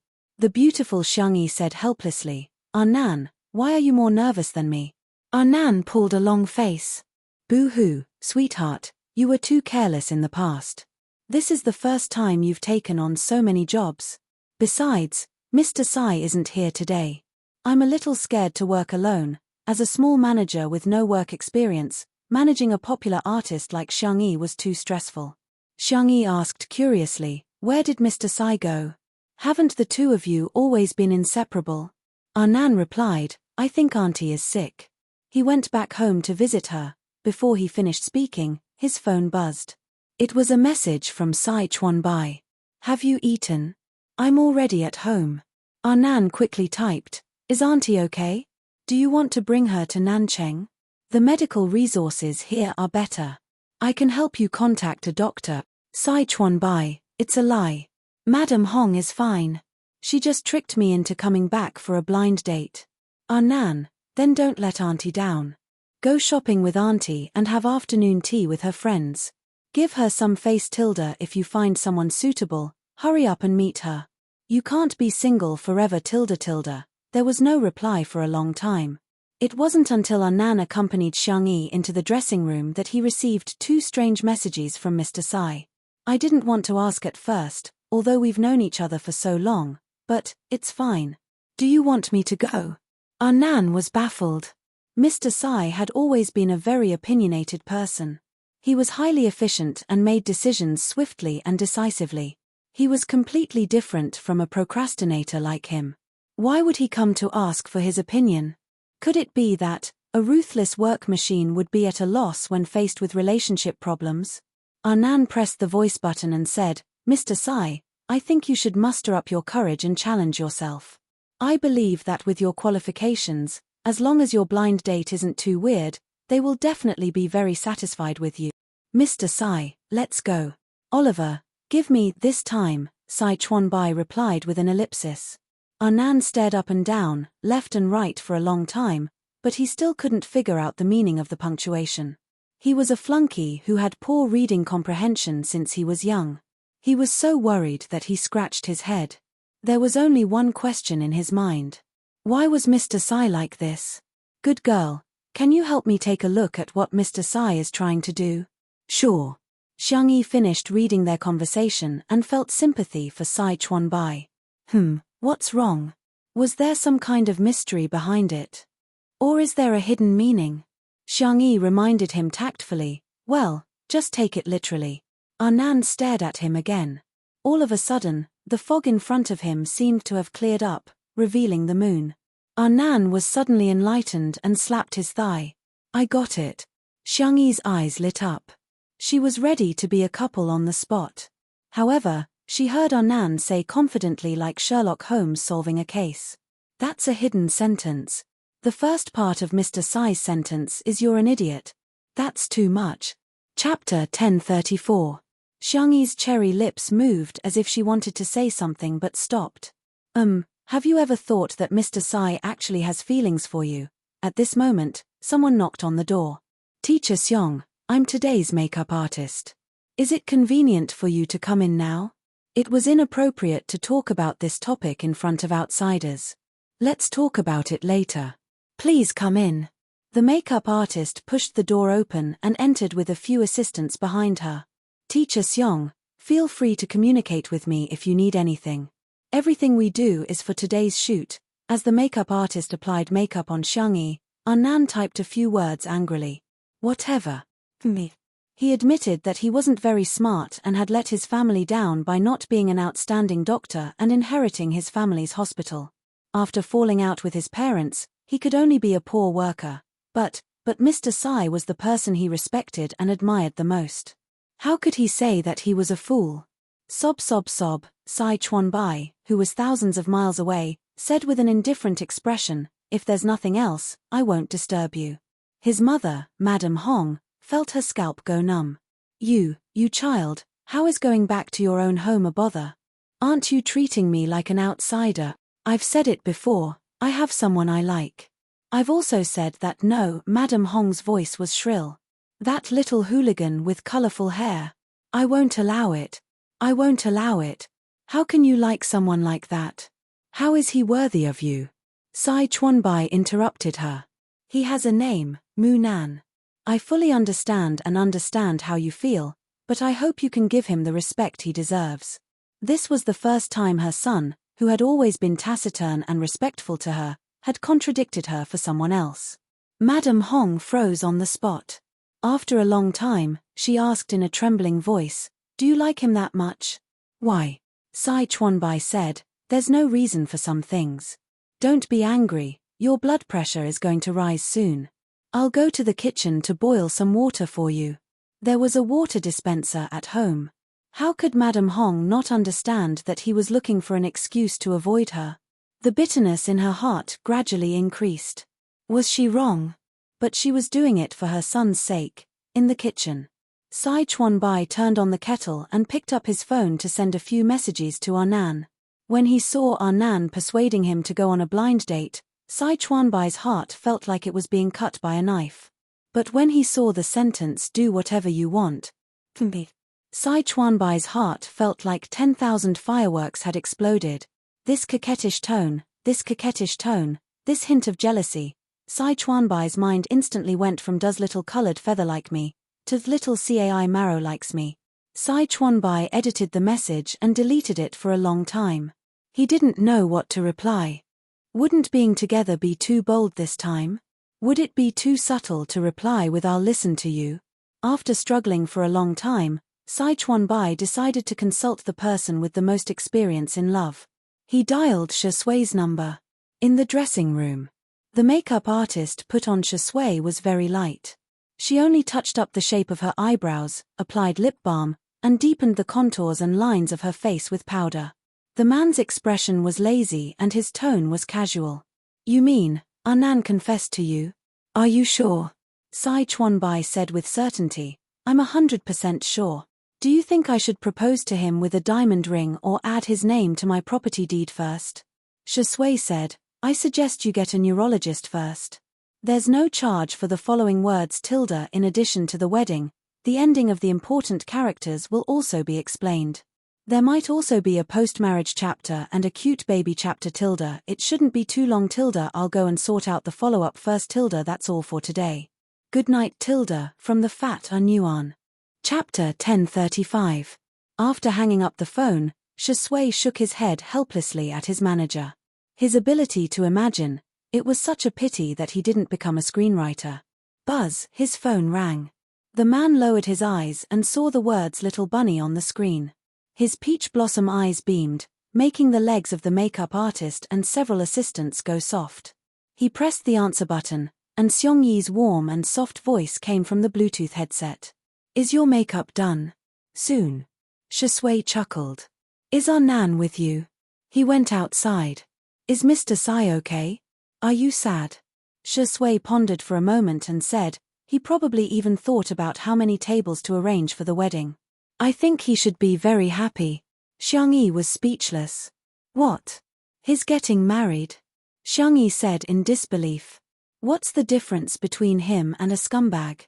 Now, Shi Sui was the one with a question mark above his head.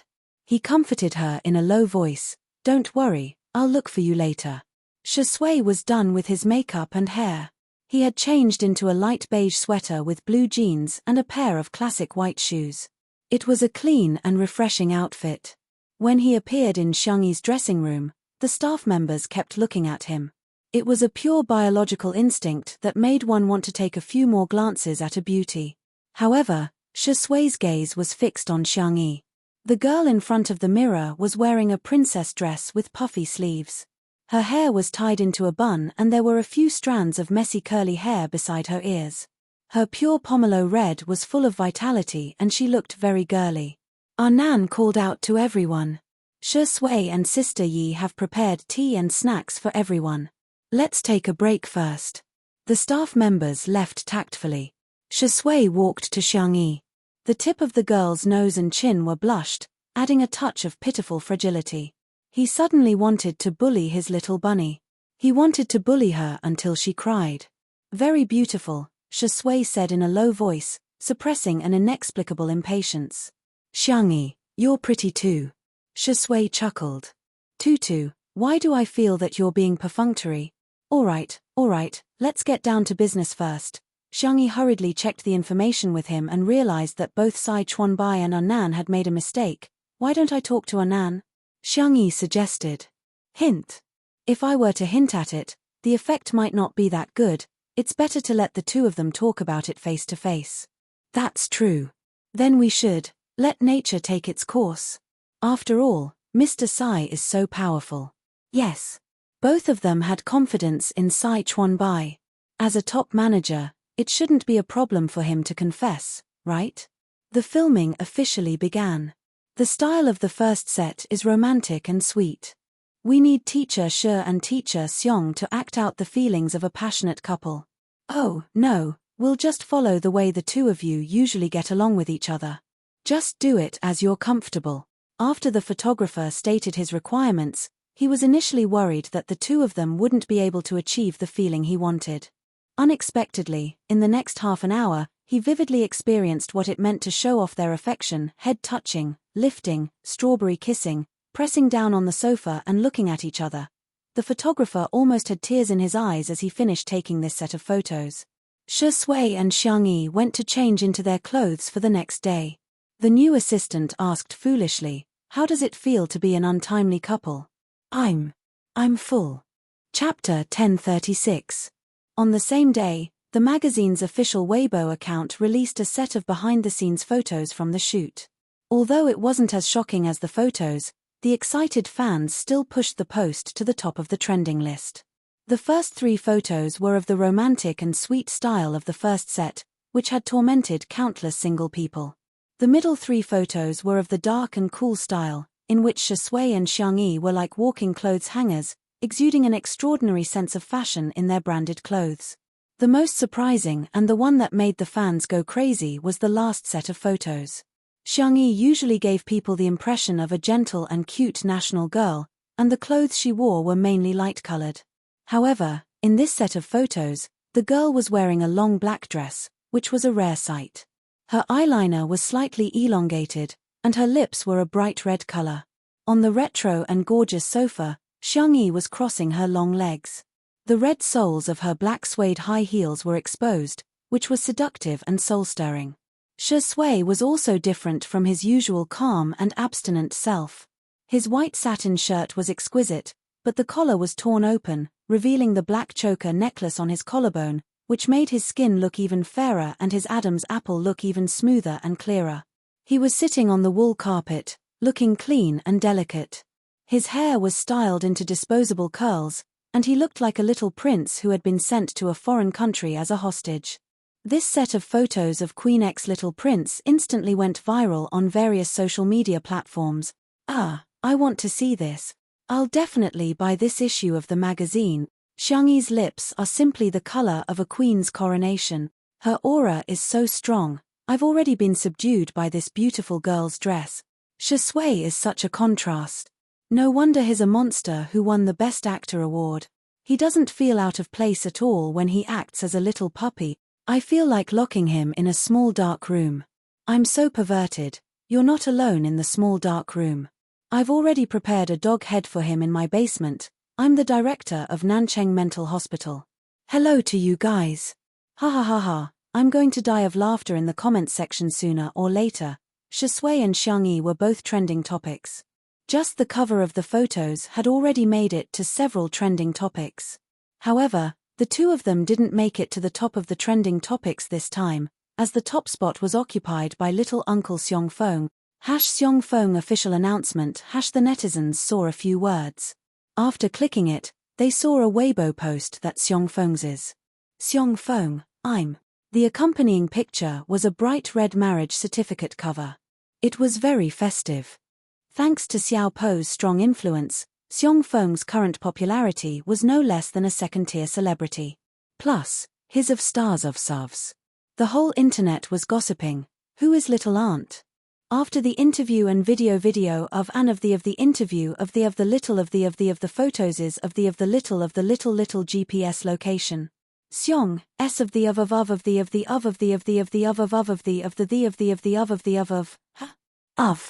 of our little uncle and sister song so efficient. Shi Sui, who was beside her, glanced at it and raised her eyebrows. Should we call her little aunt then? In the villa under Xiong Feng's name. In the living room, Song Chiochio was holding a cup of hot tea as he looked at Xiong Feng, who was humming a song in the kitchen while cooking. We, the people, are so happy tonight. We, the people, are so happy tonight, ha. Although they did register their marriage, weren't they, in a fake marriage?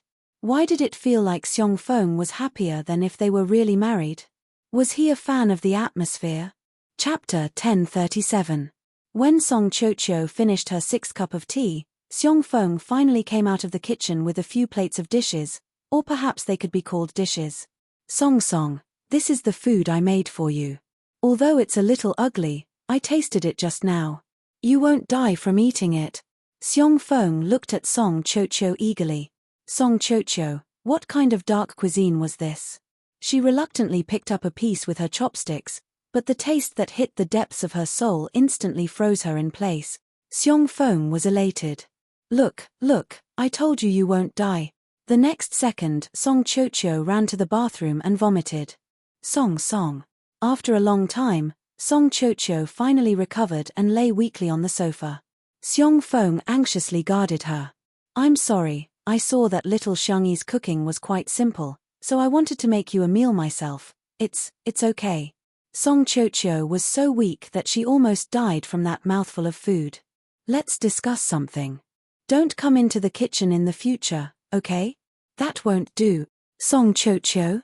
I believe that as long as I practice diligently, one day, I'll be able to make delicious food. Song Chocho was about to cry. Then you should eat more. In Seong Fong's eyes, Song Chocho was looking at him with affectionate eyes, teary eyes, and secretly flirting with him. He felt like a deer in his heart had a concussion as he said affectionately, I understand your intentions, I understand all of them. Song Chocho? What the hell do you know? She took a deep breath and tried to sit up so that the conversation between the two of them could be more formal. Seong Fong, we're in a fake marriage, I know. I've signed the premarital property notarization, the fake marriage contract, the 100 clauses of the cohabitation contract, and the divorce contract after 2 years. I've signed all of them. Quick, think if there's anything I missed. Song Chocho hesitated for a moment and asked, why aren't you angry about signing these? The two of them were childhood sweethearts. Outsiders had only seen her beautiful, sweet, and decent appearance. Only Seong Fong had seen her when her teeth were falling out, when she hadn't washed her hair for 3 days, and when she had been constipated for so long that she had blocked the toilet bowl. She suggested a fake marriage because she had no other choice. She hadn't expected Seong Fong to agree so readily. She was paranoid, so she made Seong Fong sign a lot of documents. If it were another man, he would probably be angry, right? But Seong Fong always granted her every request, without a word of complaint. Seong Fong scratched his head. What's there to be angry about? You don't feel safe, so as a man, I should give it to you.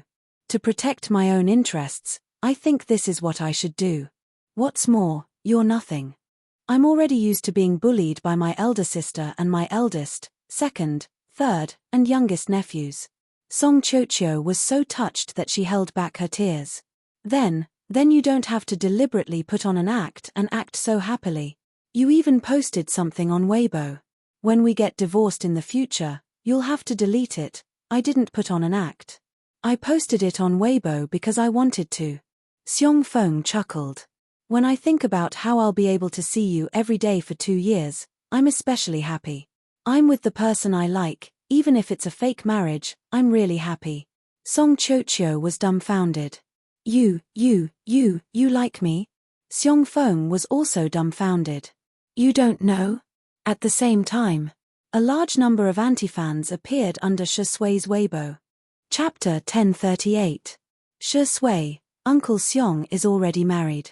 What about you? Shi Sui, Brother Tianyu's neighbor's mother-in-law's nephew's cousin is already married. What about you? Shi Sui, are you impotent? Shi Sui, you're impotent. After clicking on the accounts of those anti-fans, they would discover an interesting phenomenon. They were all fans of Shi Sui's sister, who was also Shi Sui's fan. Countless netizens came to watch the show, and they were simply laughing their heads off in the comments section. Shi Sui's sister was definitely the most anti-fan in the industry. 1 fan is better than 10 anti-fans. Indeed, it's true. At the same time, the fans of the couple were also worried sick. Is untimely couple getting married today? No, as long as they don't get married, they're still one step away from attaining a positive outcome. Hence, in the comments section, it was like a large-scale wedding urging. I'm from the Civil Affairs Bureau, I came here myself. I'm willing to be a vegetarian for the rest of my life. I just hope that untimely couple will get married on the spot. He's asking for a marriage proposal with his own blood. It'd be best if the wedding is broadcasted live. However, regardless of whether it was urging them to get married, criticizing them, or making fun of them, they all ended up in the same place. They vividly demonstrated that humans were essentially repeaters. Shui is impotent. After the popularity of #Seongyi's official announcement those familiar words made it to the top of the hot search list again. When Sai Chuan-bai, who was in his hometown, saw the hot search list, the corners of his mouth twitched. Not only did he not bother to do public relations, he even sent Shui a voice message. You've seen the hot search list, haven't you? Why don't you save the money you earned from removing the hot search list and buy some nourishing ingredients and herbs for you? In response, Shui replied with a smiley emoji. Even Xiangyi, who was in the bathroom, received a call from Seongyi's grandfather. Little Tutu, don't air your dirty laundry in public.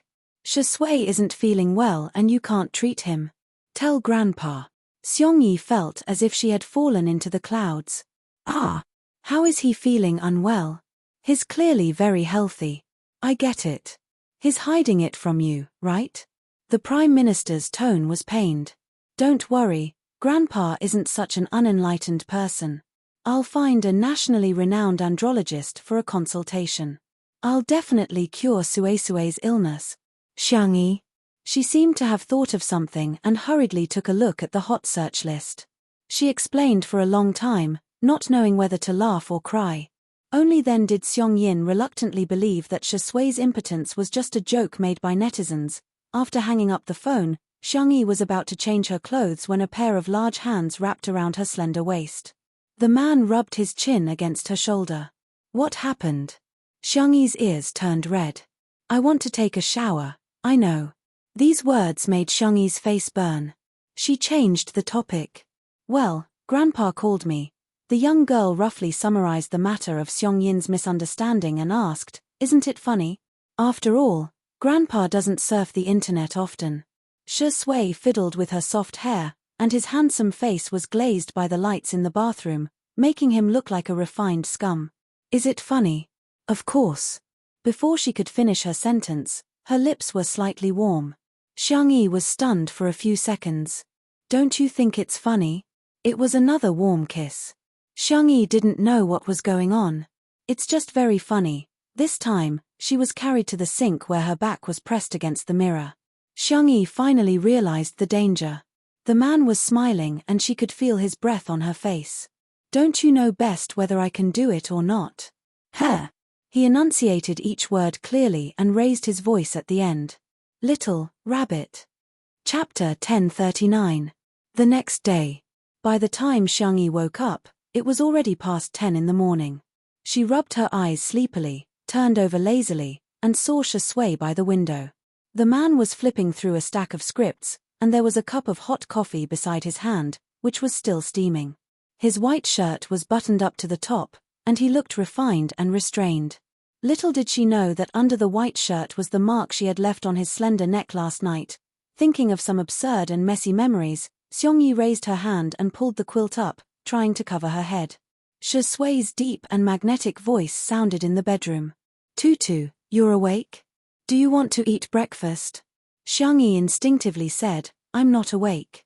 Xiangyi covered her face with the blanket in embarrassment. What kind of behavior was this? It was too embarrassing. The room was silent for a few seconds. The man walked to the bed and tucked her in. He smiled and said, then sleep for a while more, okay, baby. After a while, the girl's muffled voice came from under the blanket. Don't call me baby, then what do you like me to call you? Were you satisfied with the way I called you last night? Seongyi recalled his hoarse voice last night, his soft moans mixed with desire. His whole body was like a piece of fried glutinous rice that was charred on the outside and tender on the inside, making sizzling sounds. I am asleep. The behavior of deceiving oneself x2. Shui pulled the blanket down a little so that the little bunny could breathe smoothly. He kissed the girl's delicate eyebrows gently. Go to sleep, baby. We'll set off when you wake up. On the internet. When the netizens woke up, they realized that the trending topic had finally changed from #Shui can't # to a new topic. #honeymoon variety show. #oh wow, which artiste in the industry is going on a honeymoon? Everyone clicked on it. Lee Jianyu v. After several months of preparation, the newly planned travel episode of Two Under One Roof is about to start recording. This time, it will be in the form of a short love documentary. The guests will still be Shui Xiangyi. Beep beep beep. We're setting off now. Rabbit plane. What the hell? Did Xiangyi and Shui finally have a new variety show? In the comments section, the fans were already crying tears of joy. Official dog abuse is the deadliest, sisters. Rounding it off, this is the honeymoon variety show. We must support the honeymoon trip of the two newlyweds. Son, tell me which website you posted the video on. I'm going to become a member. Director Lee is best at beautiful and sweet styles. Director youthful heart plus top popularity plus stunning beauty. This is simply the strongest idol drama team in the country. How can I deserve this? Woo woo. Half a month later. The first episode of the travel episode of Two Under One Roof was released on Xingchen Video. Before the broadcast, some netizens were pessimistic, saying that Lee Jianyu, Shui, and Xiangyi were too eager to make use of Two Under One Roof to make money and were treating their fans like sheep. However, the day the video was released, it gave everyone a slap in the face. This time, there was no need to become a member of the variety show. It was free to stream. The entire internet was in an uproar. The netizens who were pessimistic were dumbfounded. What's going on? Is this a charity? However, after clicking on the video, everyone realized that it was indeed a short documentary. Each episode was only about half an hour long, which was much shorter than the duration of a typical variety show. Hence, something that made countless variety show directors in the industry jealous happened. A large number of netizens protested. Please become a member. Please increase the duration. Chapter 1040. There were also many people who directly went to the online customer service of Xingchen Video and asked Sad Smiley, why don't I need a membership for the travel series? Hurry up and arrange it. I want to get an annual membership first. Customer service. Hello, dear. We've learned that each episode of the short documentary this time is rather short, so we've decided to stream it for free. Netizens, dear, do you think I'm short of money for membership? Please hurry up and upload the exclusive premium long version of the video. Customer service. Okay, dear. Your request has been recorded. I'll give you feedback in a timely manner. Please give me a star for my service. At first, there were still some people who wondered if it was some sort of publicity stunt. For example, membership was not required for the first episode, but for the second episode, membership was required. For the third episode, advanced streaming was required, and for the fourth episode, membership was required plus advanced streaming plus a single episode fee. But soon, everyone's attention was drawn back to the content of the short documentary.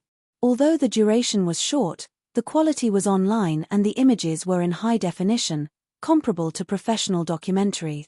In the first episode, Xiangyi and Shui went to F-City, the fashion capital. There were two main storylines used in the filming. One was that the two of them went to visit a tourist attraction, while the other was 3 meals a day. When Xiangyi began to cook her first Western meal, the real-time pop-up comments were all astonished. Wow, Sister Yi knows how to cook Western food. I thought Xiangyi only knew how to cook Chinese food. I didn't expect her to be so good at Western food too. I'm impressed. Truffles, snails, caviar, lobster steak, foie gras. Travel expenses are nothing. This is a real budget explosion. In the video, Xiangyi was wearing the cute little apron that Xiongqi had sewn for her. Every dish she cooked was smooth and pleasing to the eye.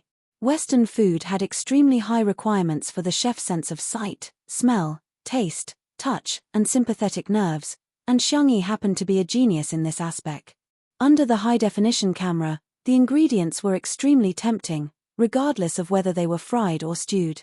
The final product was juicy and full of flavor, paired with exquisite desserts and suitable grape wine. Just looking at it was a pleasure. Xiangyi's explanation of how to do it was added later. The editor used double speed and added a long string of flowery words. Welcome to you definitely won't know how to cook it after watching it. Even if you know how to cook it, you don't have the ingredients. Even if you have the ingredients, it doesn't necessarily look good. If it doesn't look good, it will become a dark cuisine. This program is provided by What Are We Doing Then? I am the host, Zhen, and my partner, Yi, and special guest, Ni Yi, and our good friends, Khan and Shui. Thank you to I Don't Know, What Can You Do for their strong support of this program. Remember our slogan, I'm handicapped, I'm proud, I'm saving materials for the country. This segment instantly became the highlight of the variety show, poking at the laughing points of countless netizens, and was made into a short video that was widely circulated. Many years later, it was still a textbook existence for variety shows. This is a story for later, so let's not talk about it for now. In addition to Xiangyi's Western food that amazed everyone, the two of them also had a series of similar designs that went viral. Shi Sui and Xiangyi were wearing a series of handmade, custom-made couple outfits that were designed by Xiongqi and completed with the help of his studio. The price was not cheap, but the stock in the physical stores, official websites, and online stores were all sold out in less than an hour after the program was broadcast. In addition, sports shoes, belts, bags, kitchen utensils, and other similar designs all became popular worldwide. Chapter 1041. On this day, the public once again witnessed Shi Sui and Xiangyi's ability to promote product. It was simply terrifying.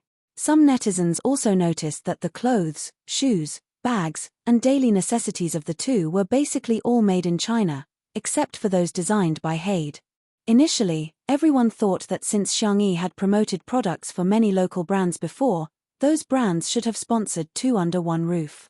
However, the local brands soon released statements one after another. Thank you Shi Sui Xiangyi for promoting our local brand of mint toothpaste for free. It's not easy to make a local product, and we'll remember the warmth of today's event. We're donating 1 million yuan to charity, and hope that this warmth can be passed on. Congratulations to the travel segment of Two Under One Roof. At the same time, thank you Shi Sui Xiangyi for supporting our sunscreen umbrellas. Now, our sunscreen umbrellas are not only made in China, they're created by China. Thank you for letting more people know about our sunscreen umbrellas. Today, we're donating 990,000 yuan to charity, and we hope that your love will last forever. Thank you Shi Sui Xiangyi for advertising how Judge's kitchenware on the show. Thank you. The words of gratitude and donations converged into a torrent of public opinion. The impact of negative impressions was profound. Xiangyi had once been criticized by the entire internet, but now, everyone was tearing down her label one by one. The most eye-catching thing was the interaction between Shi Sui and Xiangyi. The way the two of them got along with each other was not spectacular. On the contrary, it could be described as plain and ordinary. However, before going out, Shi Sui would check the weather in F-City and specially bring a sunscreen umbrella and an umbrella for Xiangyi. When Xiangyi cooked, she would also seriously consider Shi Sui's taste and would cook Shi Sui's favorite foods and flavors for every meal. When the two of them went shopping, Shi Sui would take the initiative to carry their bags, and Xiangyi would also feed him drinks. There would also be many small surprises. For example, when they were rowing, Shi Sui magically pulled out a small bouquet of flowers from behind her back. Another example was when they went to the haunted house at the theme park and Xiangyi gave him a rabbit doll that she sewed herself. In short, it was all in one word. In just one episode, the amount of dog food and the sweetness of the sugar sprinkled made the majority of netizens sigh with emotion. The best love, Shi Sui, Xiangyi. The untimely couple fans even expressed with tears in their eyes that they could die without regret. However, at the end of the first issue, there was a suspense. The editing used the form of switching back and forth. Xiangyi angrily threw the spoon away. Whoever made it will make it. Anyway, I can't cook. Shi Sui pushed up her glasses coldly. I've never liked anyone. Please don't flatter yourself. The audience. Where? Was this what the production team was doing? Even web authors aren't as slow as you guys. Why was little sweet biscuit being abused? The netizens flocked to Lee Genu's Weibo and flooded his comment section with friendly greetings. Lee Genu replied, "The next episode will be at 8 p.m. next Saturday night. Be there or be square ~dog-head." The netizens, at the same time, Xiangyi and Shui had just finished filming the 4th episode when they happened to run into Fu Jian, who was filming nearby, as well as Jiang Jojo, who was holding Fu Jian's arm and blushing slightly. "Ahem, long time no see, Fu Jian smiled foolishly and said, "I've been with her for so long and I didn't expect the two of us to become a couple. This must be fate." Xiangyi and Shui looked at each other and smiled. Chapter 1042. After chatting for a while, the topic naturally turned to the official announcement. Fu Jian said, "I definitely have to make an official announcement.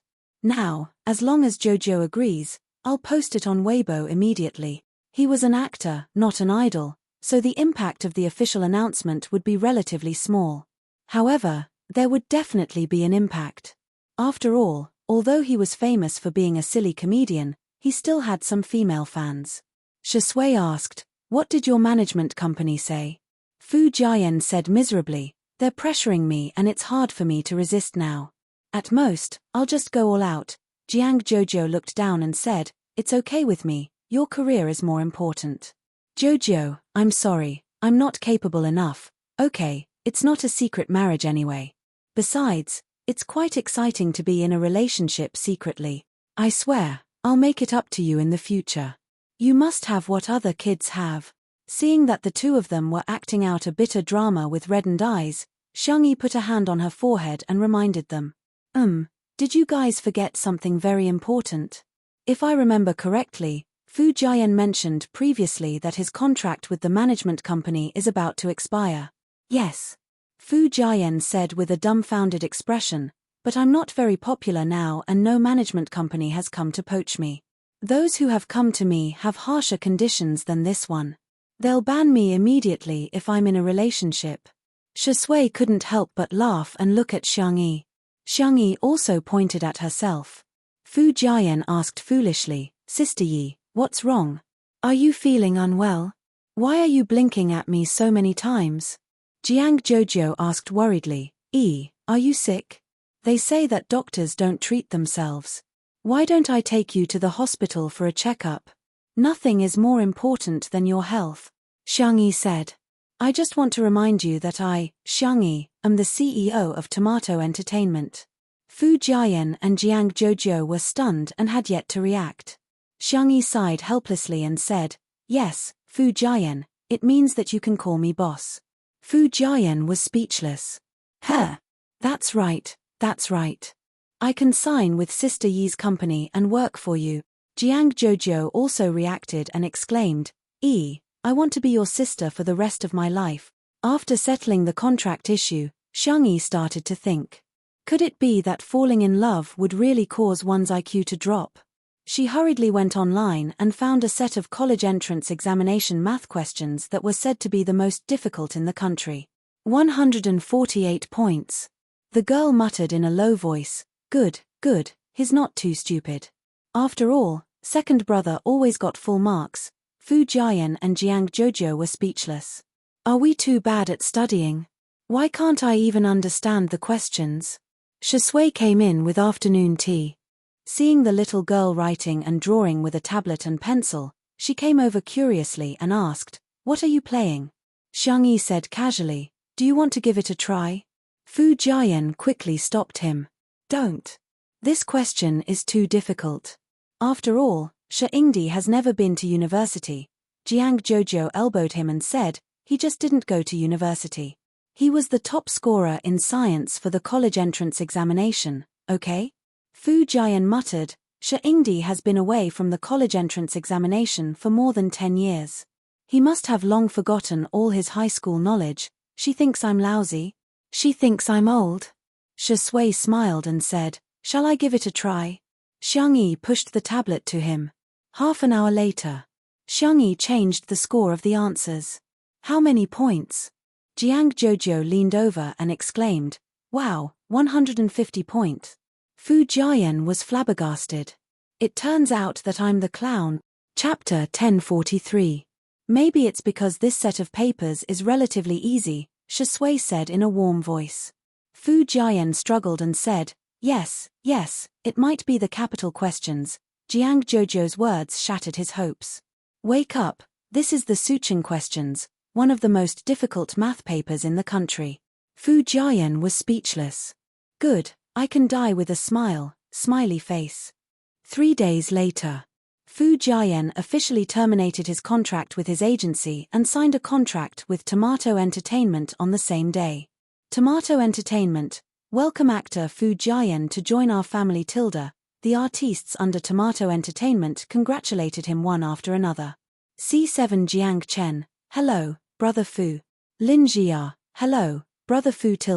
Moly, nice to meet you in the future. The most eye-catching thing was, Rong Huai, welcome. Rong Huai? Is that Rong Huai who once appeared on The Small Cut? Everyone clicked on Rong Huai's identity verification and was shocked. Tomato Entertainment has signed a contract with Tomato Entertainment, a freshman at the Capital Film Academy. Little Wolf Cub is impressive. He actually got admitted to the Capital Film Academy. The netizens who had seen The Small Cut still remembered the promise between Rong Huai and Xiang Yi. After Rong Huai was admitted to the Capital Film Academy, Xiang Yi signed him to Tomato Entertainment. All of a sudden, it made people sigh with emotion. Sob sob sob, this is so inspirational. Rong Huai really did it. Sister Yi has also signed him according to the agreement. I can't take it anymore, the after effects of The Small Cut are too great. I still feel like crying when I think about it. However, there were also people who raised doubts and even went to Xiang Yi's Weibo to question her. Are you there? The college entrance examination hasn't started yet and Rong Huai is already a freshman? What a joke. It's understandable that you want to make money by signing artistes, but it's disgusting to fake it like you. I'm also an art student who applied for the Capital Film Academy this year. I can clearly tell everyone that the enrollment process hasn't started yet. How can Rong Huai be admitted? Xiang Yi, I had a good impression of you at first, but you indulged your artistes in lying and even falsified certification information to mislead your fans. If you can't be a bad boss, don't be a dog in the manger. Xiang Yi, who was overseas, didn't see these comments because of the time difference. However, Rong Huai could not hold it in any longer. He was young, frivolous, and hot-blooded. He directly posted on Weibo to criticize the netizens. Rong Huai v. You can scold me, but don't scold my sister, okay? His words instantly made Rong Huai the target of public criticism. A ready-made target attracted a lot of firepower. By the time Xiang Yi woke up and found out about this, the number of comments on Rong Huai's Weibo had already exceeded 100,000. After learning the whole story, Xiang Yi sighed softly. It was something that could be explained in one sentence, but Rong Huai was stubborn and did not explain himself. Instead, he exchanged dozens of rounds with the haters. Of course, the young man's trash-talking skills were quite high. Netizens who were watching the show joked that his words were at the level of Smog's "Your parents have gone to heaven. You don't have a mother, do you? Greetings are meant for people. Are you worthy? Be good, little kid. Return the phone to your family." Netizens made an emoticon pack and spread it widely. The last comment was made 2 minutes ago. Xiang Yi sent him a WeChat message. The next second, the following notification appeared on Weibo. Rong Huai V deleted a Weibo post. Rong Huai V deleted a. The netizens were dumbfounded. Are the staff members in charge of his Weibo account? The haters mocked. Is the grandson scared? In the next second, Rong Huai V. Xiang Yi, sister, they're fierce to me. The haters were dumbfounded. Chapter 1044. The netizens were about to die of laughter. What kind of little wolf dog turned into a cute little puppy in an instant? However, they felt like they had finally found someone to back them up. Xiang Yi left an ellipsis and Rong Huai immediately replied, sad smiley sister, I know I was wrong. I shouldn't have argued. Even if others scold me, I shouldn't have retorted. Also, I'm not angry because they scolded me. I'm angry because they scolded you. They scolded you so harshly, the netizens, huh? This familiar fragrance, They felt that as long as they had interacted with Shui, they would more or less melt into her. What should I do? I've been poked by the wolf cub's younger brother. He's complaining so aggrievedly.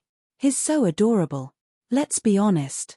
Although it's nice to have a close sibling relationship, they can't just blindly defend each other. Rong-Hui was the one who cheated in the first place. Warning, don't forget that Sister Yi is a magical girl with a 100% chance of slapping others in the face. Her words came true. A few minutes later, Xiangyi updated her Weibo and explained the origin of Rong-Hui's Weibo account. Xiangyi, as far as I know, Capital City Film Academy has a small number of special admissions slots in addition to the nationwide enrollment every year. The requirements are extremely high, and one has to go through layers of selection and interviews before being admitted in advance. The young girl's words were concise and comprehensive, but they hit the nail on the head and instantly resolved the debate among the netizens.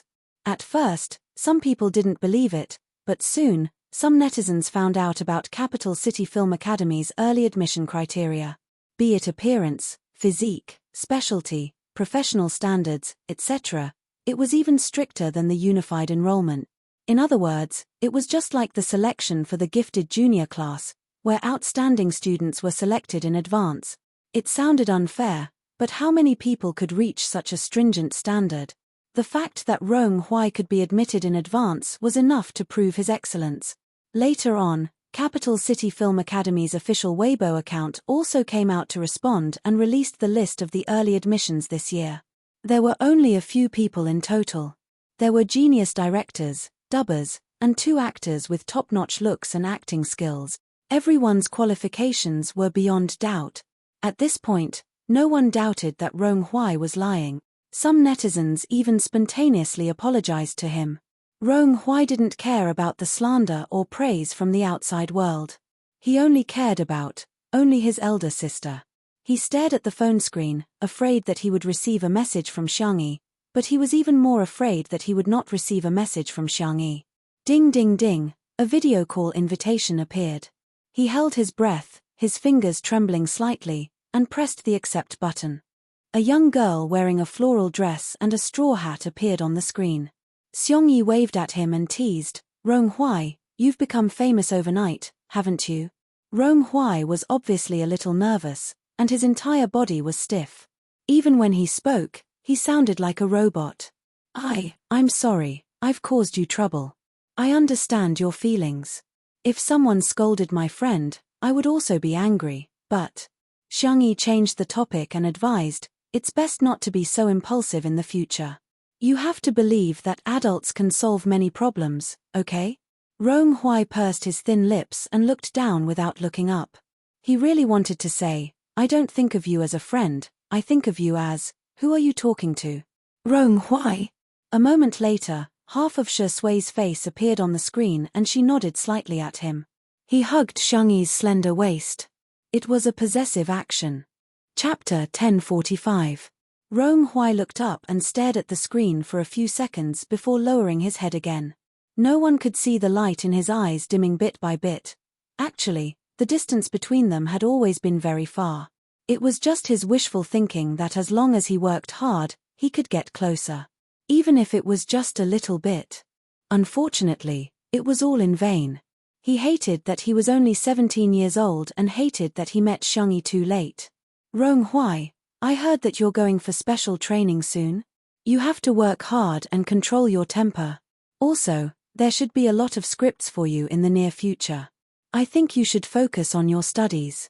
You can take on some dramas that don't have many scenes but have a good cast to hone your skills."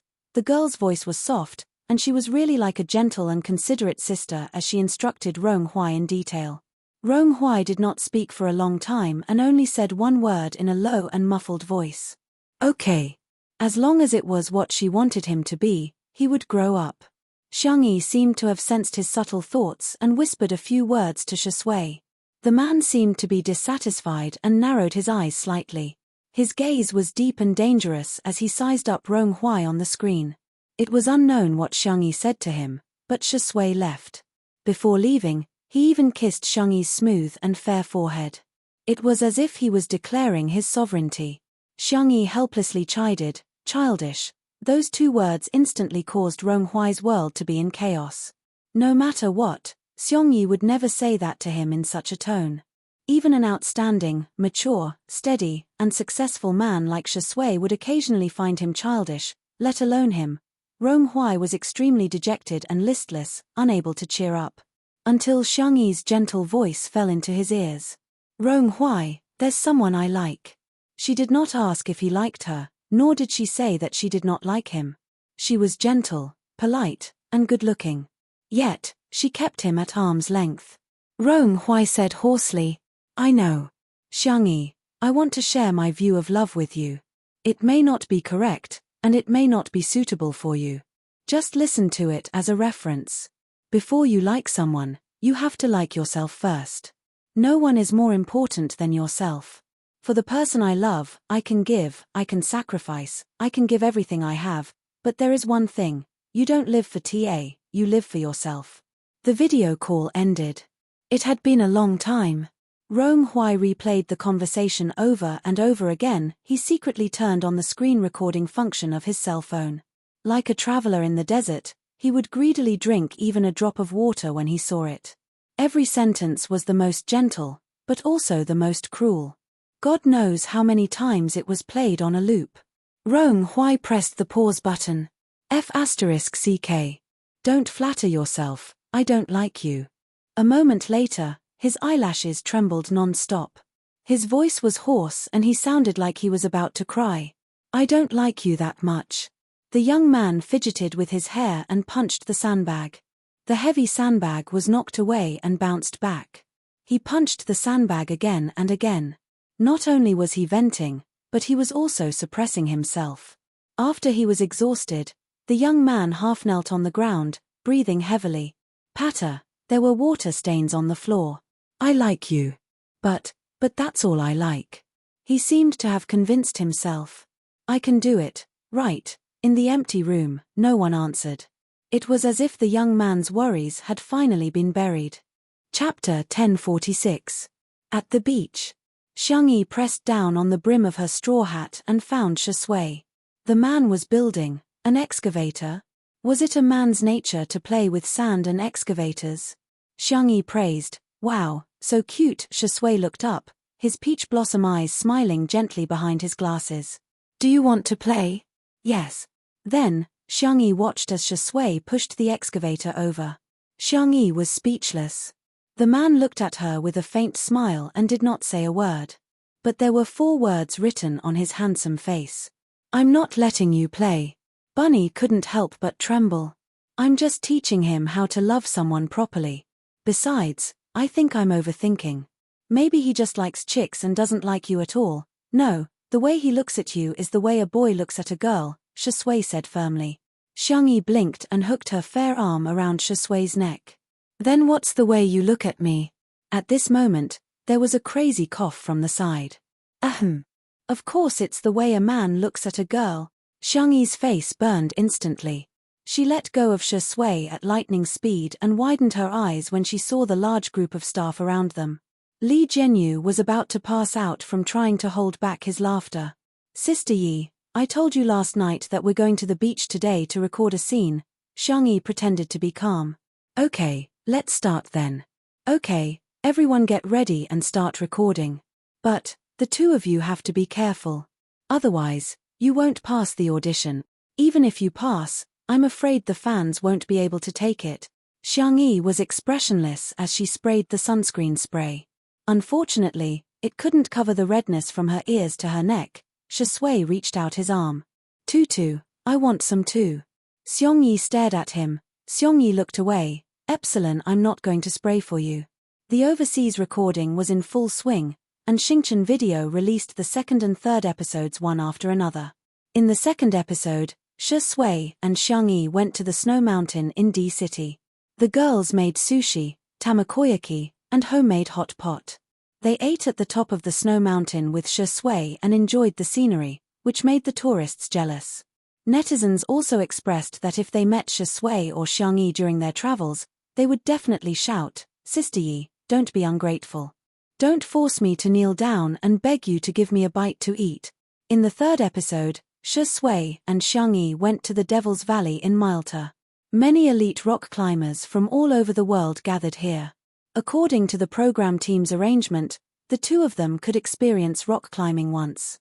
For the safety of the two, the production team had carefully prepared seatbelts, descenders, helmets, iron chains, and ropes. Shui tried it first.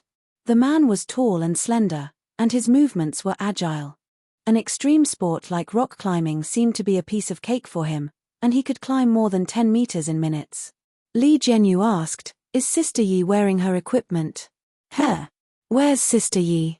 someone exclaimed. "Sister Yi isn't wearing any armor. She's climbing with her bare hands." The scene was in chaos. The audience could feel the camera shaking, and their hearts were in their mouths. Fortunately, it didn't take long for the camera to return to normal, and everyone could clearly see Xiangyi climbing. "Oh, no, is this rock climbing? Why is she climbing so fast with her bare hands? Even the monkeys in Devil's Valley can't climb as fast as her." The girl climbed to the top and stood at the top of the mountain, asking in confusion, "Why aren't you guys up yet?" Chapter 1047. She was wearing a portable camera on her forehead, and from her perspective, she looked down at the production crew and the others at the foot of the mountain. Didn't they say that there was a sightseeing elevator nearby? The production crew was speechless. "Sorry, we're still waiting in line for the sightseeing elevator." The netizens who had seen this episode laughed wildly as they spammed the bullet screen.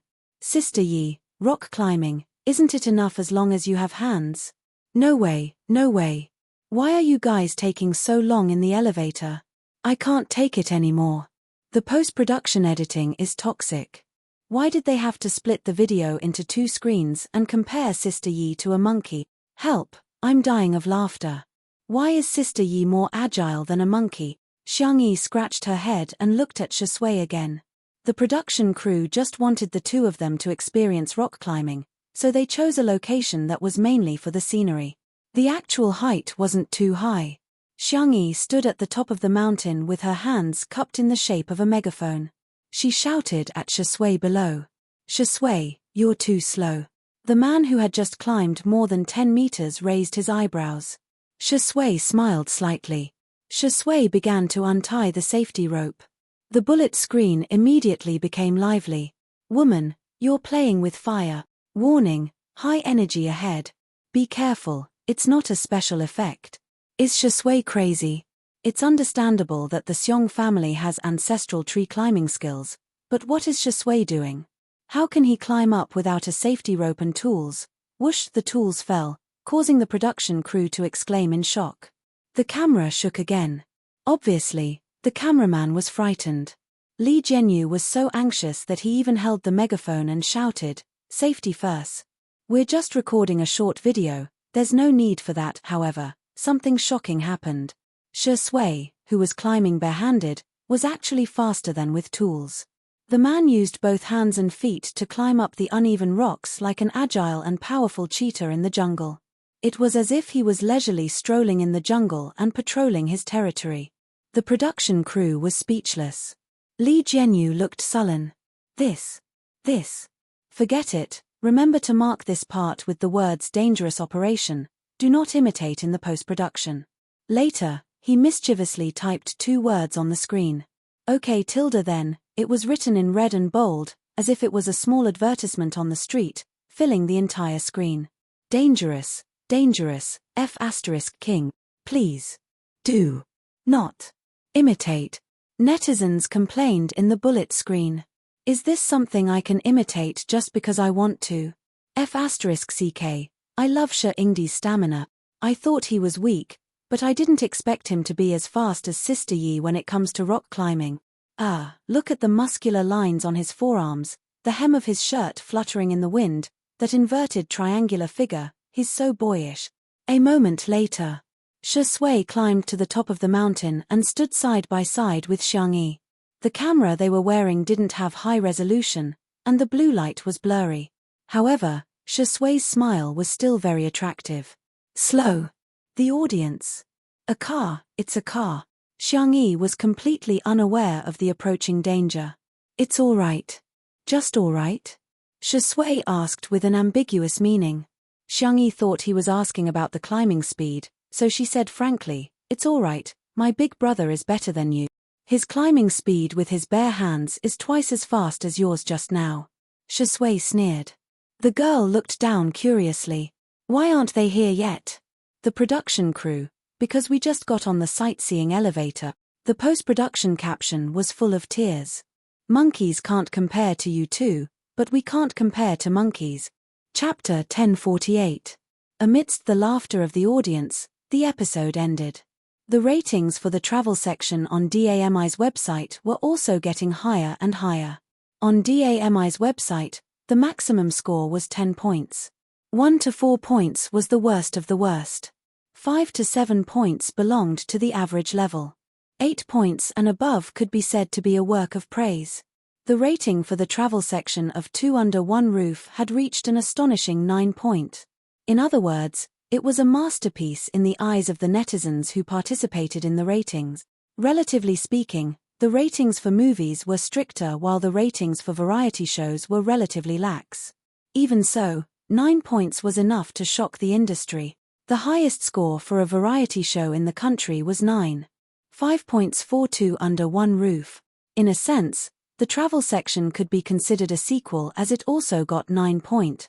It was enough to show how much the audience liked it.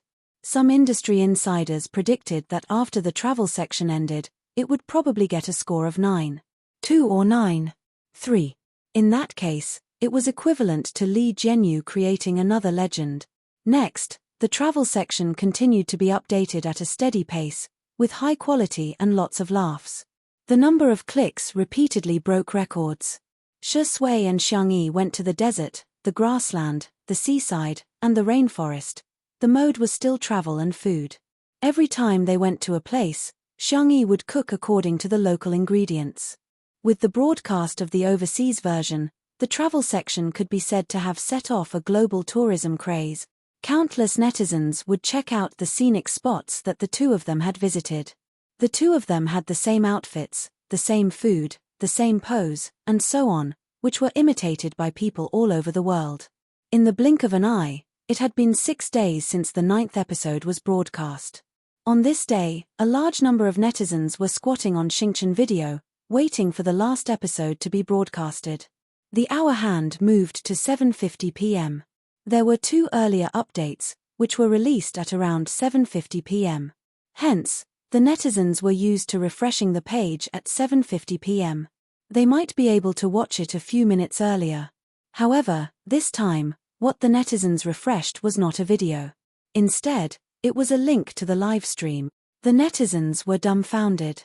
Everyone clicked on it and there was a heated discussion in the comments section. What's going on?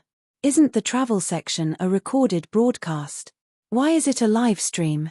Did something go wrong? Could it be that the show hasn't been produced yet and they're going to cancel it today, so they're doing a live stream? Just as everyone was discussing, the name of the live stream changed to Sad Smiley Welcome to the live broadcast of Mr. Shui and Ms. Xiangyi's wedding. The live stream seemed to lag, and no one spoke for a long time. A few seconds later, the live broadcast room exploded. Wedding? Live broadcast marriage? This must be fake. How is this possible? Meanwhile, on a small island, it was still daytime because of the time difference. In the dressing room. Good boy. Jiang Jojo, Shu Chumi, Mo Feifei, and other Xiangyi's close friends were all there, all dressed in pink bridesmaid outfits. In the middle of the crowd, Xiangyi looked up. Her delicate and fair face looked even more radiant after the bridal makeup. Sorry, can I have a word with you alone? Nan stammered. Jiang Jojo pursed her lips and said, hurry up then, the wedding is going to start soon and it's going to be live-streamed. Okay. The 3 bridesmaids left. Nan, who was wearing the best man's outfit, spoke incoherently. I've been confessed to. No, I have a friend who has been confessed to. Chapter 1049. Meow. A furry little head popped out from behind Xiangyi. Xiao Naofu took the first plane ride in its cat life. Oh, no, tiger life. It was dizzy for a long time and had been sleeping beside Xiangyi for most of the day. But when it heard the gossip, it was no longer sleepy. Arnan didn't know that Xiao Naofu could understand human language, so he poured his heart out to Xiangyi in front of it. It's just that Mr. Sai. Ahum, not me, it's my friend. Ah, no, it's not Mr. Sai. It's my friend A who confessed to my friend B. Yeah, that's it. Xiangyi had been putting on bridal makeup and hair for a few hours, so she was a little lazy at first. But when she heard Arnan's big news, her gaze immediately became the same as Xiao Naofu's. One person and one cat stared straight at Arnan. Oh I see back to half an hour ago. Arnan received a video call from Old Master Sai. After a few sentences, Old Master Sai began to reprimand him. Why are you fooling around outside every day? How can being a manager be a proper profession? Everything is inferior, but studying is the best. Among all studies, the best is to study medical books and become a doctor. Arnan felt wronged. Grandpa, I'm dizzy with blood, needles, and internal organs. I can't bear to read medical books, I get a headache just by looking at them. I really don't have the talent. Nonsense. Your parents are both medical students from famous universities. Why can't you do it? Your parents are so outstanding, so you must be outstanding too. Arnan opened his mouth, feeling somewhat helpless. Why, was he Daddy and Mommy's child? In fact, he wanted his parents to have a smart, outstanding, and brave child more than anyone else. Not someone like him, stupid, mediocre, and cowardly. He also wanted to tell Grandpa that the best parents in the world could give birth to smart children, but they could also give birth to stupid children like him. However, he didn't dare to say it, and Grandpa never gave him the chance to. Arnan lowered his head and listened obediently to Old Master Sai's lecture. After criticizing for more than 10 minutes, Old Master Sai's mouth was dry, so he picked up the teacup and drank some water to moisten his throat. Arnan heaved a sigh of relief, thinking that today's torture was over, but he didn't expect Old Master Sai to start the second round. Look at your hair. They were colorful. Was that the color of a normal person? Also, he's a boy and doesn't look like a man at all. A man must be masculine. Get your ass back here. I'll arrange for you to go to your military medical academy for training. Arnan's eyes grew redder and redder, but the more he didn't dare to resist, the angrier the old man became. In the end, he even used personal attacks. If you keep crying, don't come back to this house. Don't acknowledge me as your grandfather. Our Mu family will pretend that there was never a trash like you. At this moment, Arnan's phone was taken away. Huh? Mr. Sai. Sai Chuanbai held the phone and said in a neither servile nor overbearing manner, Hello, Grandpa Mu. I'm Arnan's colleague. Please allow me to say a few words for Arnan. Maybe he's not the best manager, but he's definitely the warmest. Occasionally, he will be negligent or inadequate, but he has a meticulous and passionate heart. He is a person who truly works hard for his career. I believe that what you said today was all out of anger, but please don't hurt Arnan like this again. After a pause, he said, You don't want him, I want him. Chapter 1050. With that, Sai Chuanbai decisively hung up the video call. Arnan's eyes widened. How could Mr. Sai be so calm and decisive? Boo-hoo, he never dared to hang up on his family. Sai Chuanbai turned around and their eyes met. Sorry. Both of them spoke at the same time. Sai Chuanbai pursed his lips. You go first. I'm sorry to have caused you trouble again. Also, I'm not as good as you say. I know that I can't compare to you in terms of workability, and I can't help my good girl, Xiangyi with her resources. It's only because she doesn't despise me that I can make a living. Arnan's voice was as soft as a mosquito's. He was obviously feeling inferior. Sai Chuanbai frowned. No, you're very good. You're very capable, and you treat your artists with sincerity. You're definitely qualified to be a manager. Later on, Mr. Sai said a lot more. Arnan couldn't remember clearly. He only remembered that he seemed to have cried. He heard a soft sigh above his head, followed by a warm hand caressing his head. Sai Chuanbai rubbed the little colorful fur on his head and said in a serious tone, Since you like me and I like you, why don't we get married? Arnan looked up. Don't worry. Although I don't have much assets, I only have a few properties in South City and a building. I'll add your name to each property. If you like to work, you can work. If you don't, you can collect rent. I'll take care of all the household chores. As for cooking, I've already signed up for a training class. Now, I can make basic home-cooked dishes. Wait. Arnan interrupted him, his voice trembling. Are you talking to me? What else? Is there a second person here? Arnan held his breath. Arnan's vision turned black, and he almost fainted. No, this can't be true. Arnan closed his eyes, counted from 1 to 99, and opened his eyes. Sai Chuanbai's strict and cold face was still in front of him. Arnan slipped away without any hesitation. Sai Chuanbai took 2 steps forward and paused. Could it be that he had misunderstood something? This is the story of my friend A and friend B. Arnan braced himself and finished the story. Xiang Yi hugged Xiao Naofu, and the cat and human nodded in unison. Okay, I understand. So it was Sai Chuanbai who confessed to Arnan, but Arnan was too flustered and didn't respond. Arnan mumbled, then do you think my friend A and friend B should be together? Xiang Yi said with a smile, that depends on you. Hey, did little darling discover something? It depends on how you persuade your friend. If one truly liked someone, then age, gender, family background, and IQ were not the biggest obstacles. What's important is whether or not the two of them can walk down this path with determination and tolerance. Arnan, I don't know about that either, Xiang Yi, then you can tell your friend. If you don't like it, you don't have to force yourself. Communicate with him properly, and we'll still be friends. Arnan was in a daze for a long time before he said softly, what if I like her? Unrequited love was the most humble form of love. The person he liked was as unattainable as the moon. Therefore, he had hidden his love for her in the most unknown corner of his heart. But now, the moonlight shone in. Before Xiang Yi could speak, Xiao Naofu jumped off her lap and kicked Arnan in the face. Hurry up and be with this who, meow. Arnan woke up from his dream and ran out without looking back. He wanted to climb up that ray of light and land on the one and only moon in this world. P.S. Sainan's story can't be written anymore. There are quite a lot of restrictions now so let's just assume that the two people in the story are happy and fulfilled good night. Chapter 1051. Looking at Arnan stumbling but running forward without hesitation, Xiang Yi's eyes curved into crescents. They were a perfect couple. Oh yeah, even Xiao Naofu couldn't help but exclaim, you're making me anxious. Meow meow. Although it could speak human language, it still couldn't help but instinctively roar like a tiger.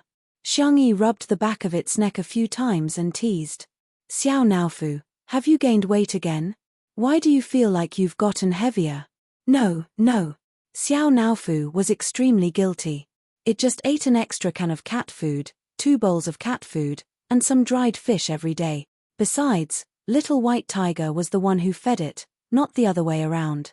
It was as good as not eating at all. Stupid woman, you're really bad at math. Really? Xiang Yi was very puzzled. Ever since she and Shi Sui started filming the show, they had entrusted Xiao Naofu to Xiang Yi's grandfather. According to Xiang Yi's grandfather, Xiao Naofu's appetite seemed to be quite normal. But why did it become as fat as 2 cats? Its V-shaped face turned into a small round face, then an oval face. Could it be? Xiang Yi squinted. Someone fed you? Xiao Naofu's fur immediately stood on end. Lord, who didn't feed me? They looked at each other. Xiao Naofu pretended to be innocent. Meow tilde, it didn't say anything. It was just an ordinary and mediocre kitten. At this moment, there was a fluctuation in the air. Xiang Yi looked over sharply. What came into view was a pink paw pad. She wanted to pinch it. The Little White Tiger dug out a hole and exasperatedly said, stupid. So stupid. You're giving me face just like that. Stupid cat. Fat cat. Xiao Naofu said aggrievedly, I'm not a cat, I'm a big brain. Awoo tilde, I am. Me too. Look at that ignorant face of yours. Now, I will let you see this whose true body. What is a real brain? Big old axe. Cough, big tiger. The Little White Tiger cursed in its heart. It was all because of that stupid rabbit and this stupid cat. Both of them had distorted its pure accent. Xiangyi was also a little curious. What did the little white tiger look like? However, he remained vigilant. The little white tiger sensed it and muttered, "Stupid woman." Its body suddenly enlarged and expanded in the air. Shua, a white tiger with a snow-white body, appeared. Its fur was soft and lustrous, and it danced without any wind.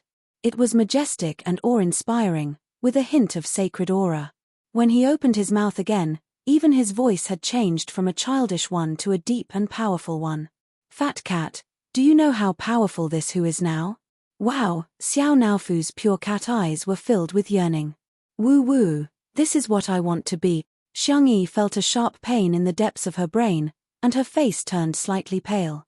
Fortunately, her willpower was astonishing, and she didn't show any abnormalities. The sharp pain lasted for about a few seconds, and a few blurry images flashed past, like incomplete fragments. However, among those fragments, the figure of the white tiger gnawing on a carrot appeared. Puji, the white tiger in the air, shook and shrank back to its original size like a deflated balloon. It looked at Xiangyi in shock. How could it be her? Could it be that this is the price Lord Shui had to pay for giving up everything back then? After a moment, Xiangyi returned to normal and probed. Do you want to eat carrots? It wouldn't be too much to bribe Xiao Naofu to find out the whereabouts of his good friend, Little Shiji, right? Chapter 1052. Little White Tiger exclaimed sternly, "I'm not eating." A few minutes later, Little White Tiger munched on the carrot, enjoying it more than a rabbit. "If you have any questions, just ask. I haven't eaten carrots in a long time. These carrots are so fragrant." Xiangyi asked, "How's Little Shiji?" I remember that it's almost done with the mission and has enough points. Although it had a cheat, that guy was really hardworking and had been on the verge of death several times. However, it had finally accumulated enough points, and it was double the points. Did it get hurt? Did it have enough to eat? Did it get bullied? Meow? Xiao Naofu asked anxiously. Little White Tiger said in frustration, "Stupid cat. I'm the one who feeds you every day, atrocious. Why does it care so much about that stupid lion?" Xiao Naofu couldn't be bothered about being called a cat. It asked with tears in its eyes, "Can I see it again?" Little White Tiger said, "You can, but it won't remember you by then. According to the rules, it can retain its memories after being reincarnated as an animal, but it just had to be reincarnated as a human this time." Xiao Naofu was stunned. Xiangyi frowned too. Will it forget everything? Of course, even if it remembers, it'll only have a few memory fragments at most. Or if it sees you, it might have a sense of déjà vu. Xiangyi and Xiao Naofu both fell silent. Little White Tiger swayed its legs in the air, thinking, "Beg me. If you do, I'll consider letting you in through the back door." However, after waiting for a long time, Xiao Naofu pounced into Xiangyi's arms and sobbed. Xiangyi stroked its little head and sighed softly. She thought of something and looked at Little White Tiger. "You still owe Xiao Naofu a chance to reincarnate." The Little White Tiger grinned. "I remember. Originally, it could only reincarnate into a white tiger as handsome and charming as me. But that stupid lion also helped it earn some points." "What do you mean?" Xiangyi guessed and her heart sank. "It means that it can also reincarnate as a human, but, like Little Shiji, it won't have any memories." Xiao Naofu sobbed, I won't reincarnate. I don't want to be separated from this stupid woman." "If you don't want it, you can only live for 10 or 20 years as a cat. Sooner or later, you will have to separate from her." Xiao Naofu was at a loss. What should it do? At this moment, Xiangyi's gentle and quiet voice sounded. "Xiao Naofu, give me your paws." Xiao Naofu didn't know what was going on, but it had complete trust in Xiangyi and extended its little paw towards Xiangyi. A soft, furry ball. He held the girl's fair and delicate hand. "I believe that we will meet again one day. Even if you and Little Shiji have forgotten about me, I'll still be able to tell you apart from the crowd. Trust me, okay?" The Little White Tiger watched this scene with interest. Where did her confidence come from? Xiao Naofu was touched and sobbed. But I don't want to be separated from you. Xiangyi smiled and said, let's pinky swear, it's a deal, okay? The two of them hooked and the little white tiger said, Xiao Naofu, come with me then. I'll take you to reincarnate now. Don't worry, I'll definitely reincarnate you into a happy, rich, and pampered family. As for little Shiji, I'll just throw it away. As it spoke, it stole a glance at Xiongyi. This stupid woman didn't discover anything, did she? Chapter 1053. Xiao Naofu nodded foolishly with tears in its eyes. However, Xiangyi said, let's wait for a while. It won't be too late to go after the wedding. Xiao Naofu, aren't you going to be my flower boy? Xiao Naofu meowed. Yeah, I almost forgot about the important thing. Little white tiger secretly heaved a sigh of relief. Good that you don't know. Feeling guilty, it coughed and said, Little Shiji has enough points anyway. Forget it, since Fat Cat is so pitiful, I'll let it be the flower boy too. It then began to dig a hole in the air. Wait for me, I'll be back soon. Xiangyi was dumbfounded. Is it that kind? It can't be that, it's here to make up for it because it's guilty of doing something bad, right? At the same time, the live stream of Xiangyi and Shi Sui's wedding had already become a hot topic on Weibo. It was followed by the word explosive. It had also become a hot topic on various overseas social media platforms. It was no exaggeration to say that it had caused a sensation on the internet and even around the world. In the live stream, the number of viewers increased from a few million to tens of millions. This time, the entire technical department of Xingchen worked overtime and even invited many god-level experts to help stabilize the situation. If it were any other livestream website, the livestream would have collapsed. In the livestream. Hello everyone, I'm your dear Xiao Yuyu. Li Jianyu waved at the camera with a radiant smile. The audience began to criticize him. Good boy, mommy's good boy, I'm yelling, son, don't come out and embarrass yourself, okay? Hurry up and take a picture of Sister Yi and Shi Sui. Take a picture of the wedding. You'd better take a picture of the bridal chamber and send me a copy. Li Jianyu didn't care about the teasing in the livestream, which was actually quite rare in the industry. Many artists were eccentric and stubborn, and Li Jianyu, who could get along well with netizens, was an exception. Okay, Xiao Yuyu is disgusting. Xiao Li, will that do? Li Jianyu seemed to be helpless. Today, Xiao Li will bring you guys to watch the wedding of Shi Sui and Xiangyi. Let everyone experience what it feels like to be a couple on the spot. Dang, this is the main venue of the wedding. The camera turned at the right time to show the scenery. The architectural style was like a church, and the interior was romantic and fresh. The main colors were white and pink. Flowers were flown in by air everywhere. It was like a sea of flowers. Just the floral design alone had shocked countless people. Professionals. What kind of godly design is this? This color scheme, this flower arrangement, this design, this combination. There were at least dozens of flower materials. Many of them were rare breeds. How much money would that have cost? Ordinary netizens, F*CK. It was F*King beautiful. In front of the screen, the netizens frantically took screenshots. When the camera panned to the audience, everyone from the Xiong family was there. Everyone's hands that were taking screenshots sped up. This whole family was too good-looking, especially Madame Xiong. Her temperament made everyone realize what it meant to be a lady from a respectable family. She was the daughter of a socialite. However, some netizens also noticed that there was an empty seat. Hey, where's Big Brother? I have a bold guess, me too. Sob, is Xiangyi going to walk the red carpet with Xiongyi? I can't take it anymore. I'm going to cry before it even starts.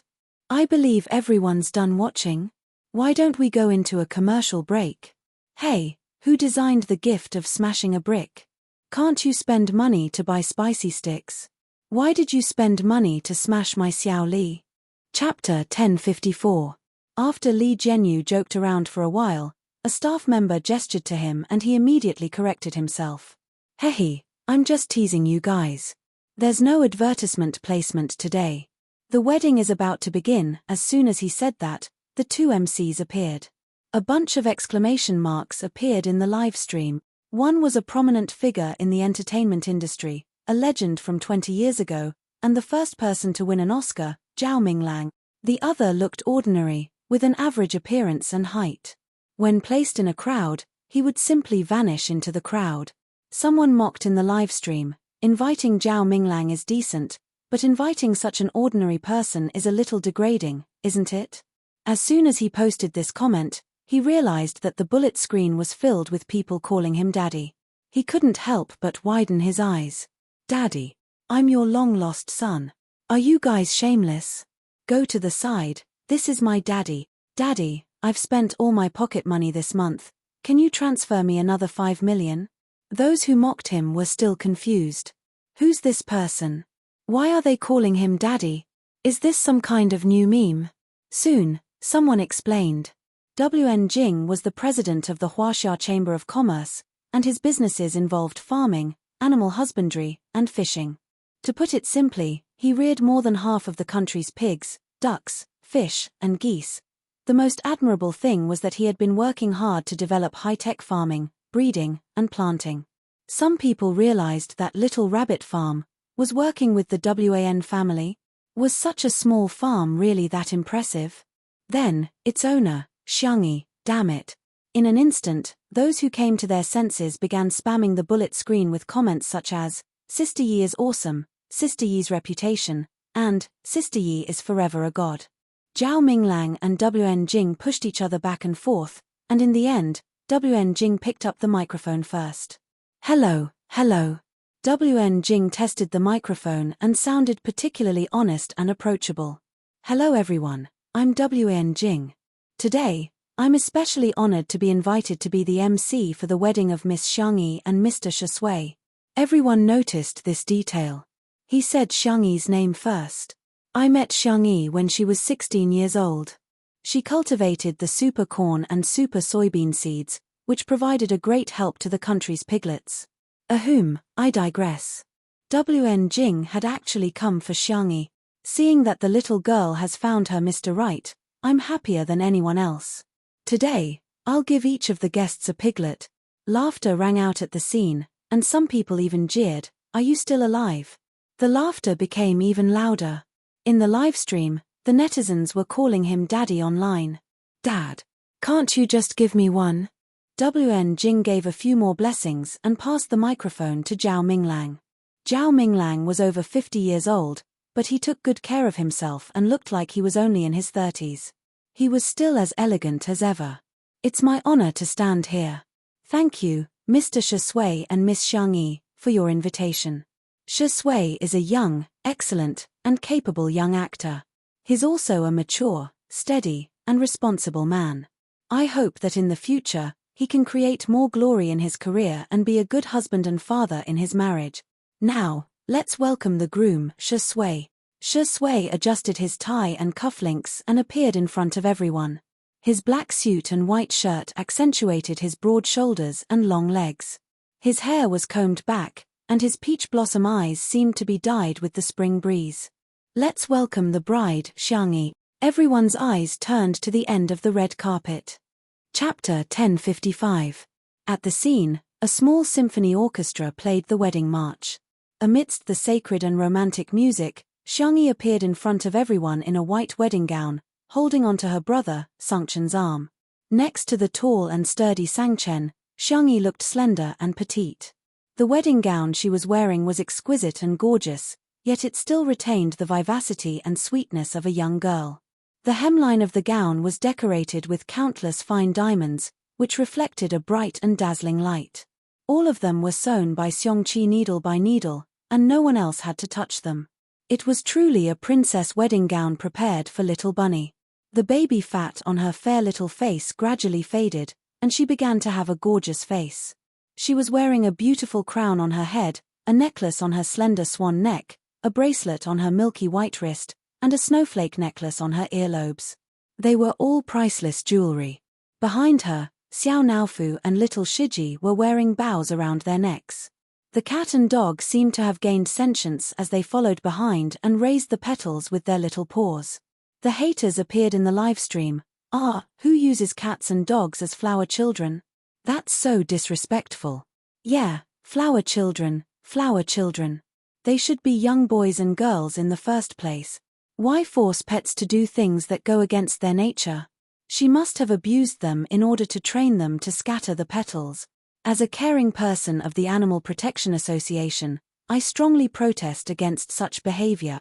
This time, the spicy tutu girls, who had always been passive, stood up. Do some people grow their mouths just so they can't speak human language?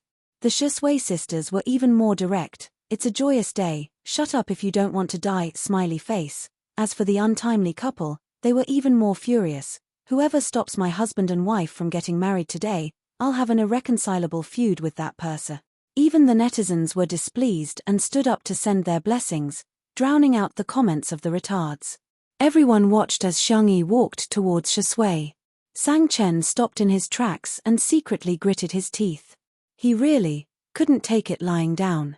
However, when he saw little Bunny looking at Shui with glowing eyes, he felt bitter and indignant, but there was nothing he could do.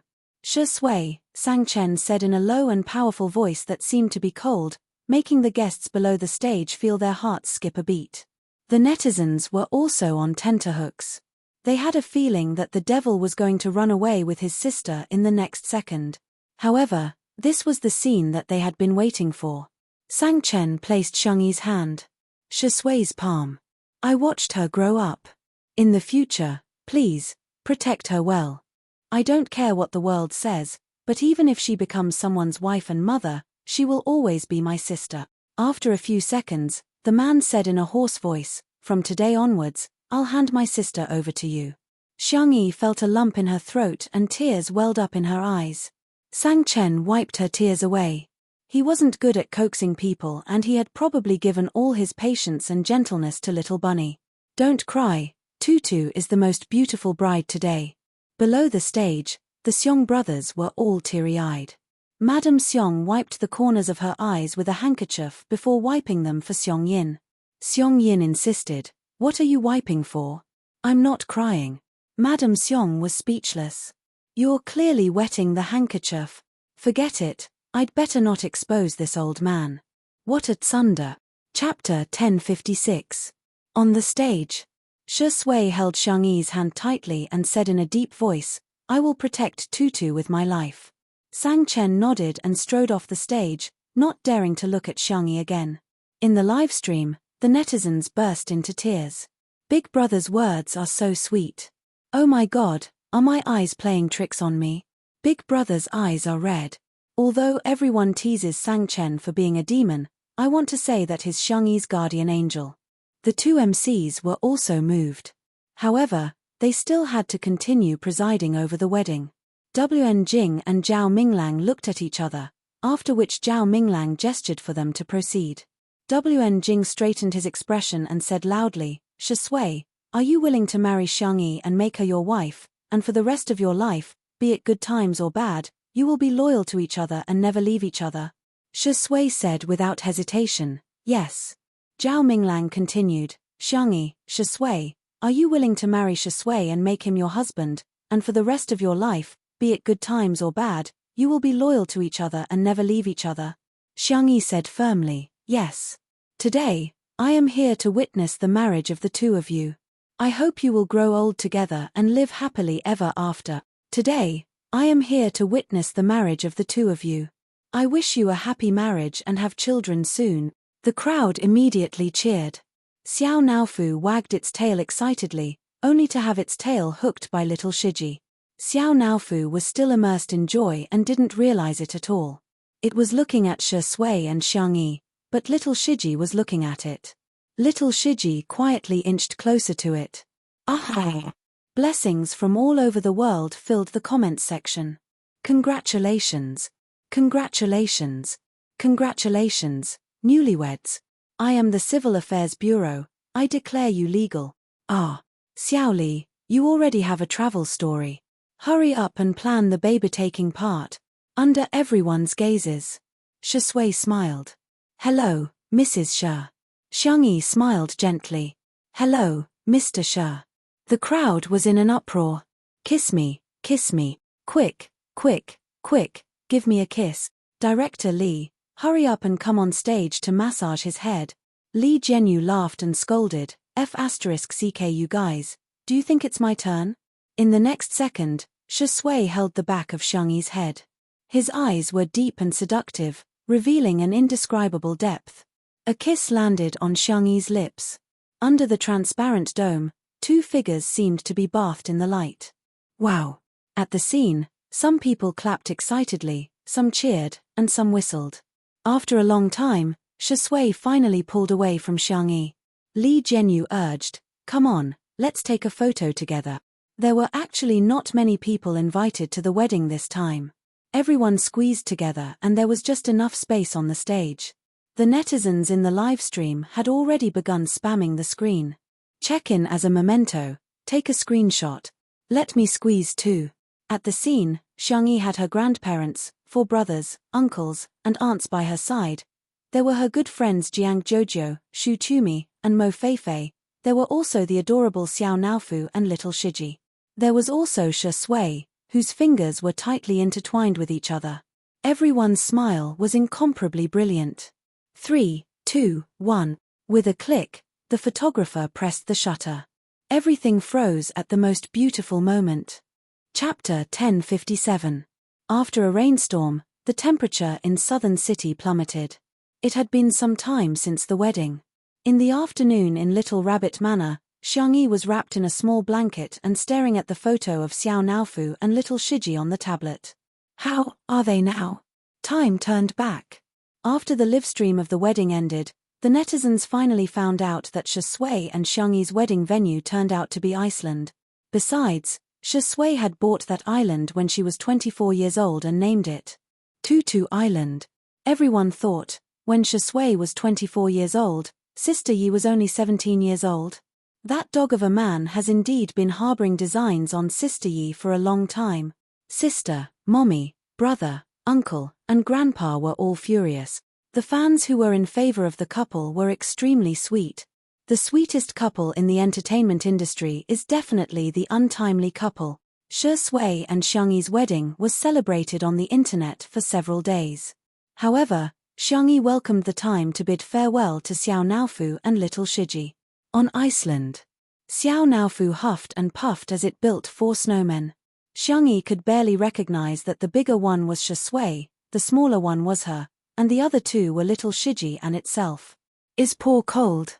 Xiangyi picked up Xiao Naofu and stuffed its chubby paws into her gloves. Xiao Naofu said, I'm not cold at all. Achoo. Little Shiji moved closer to it and tried to transfer its body temperature to it. Okay, I told you that I would give you a good reincarnation, Little White Tiger said impatiently in the air. However, it somehow felt a little upset when it saw Xiangyi's red eyes. Last 5 minutes. To her surprise, Xiao Naofu refused. No need, I'll leave now. It jumped onto the ground and raised its chubby little face. Hey, dog of a man, you must take good care of this stupid woman in the future. Shi Sui raised her eyebrows, but she was too lazy to argue with it. Xiao Naofu turned his face away, refusing to look at Xiangyi. He only said in a muffled voice, I will remember you, I definitely will. I'll find you. Sob. It sobbed.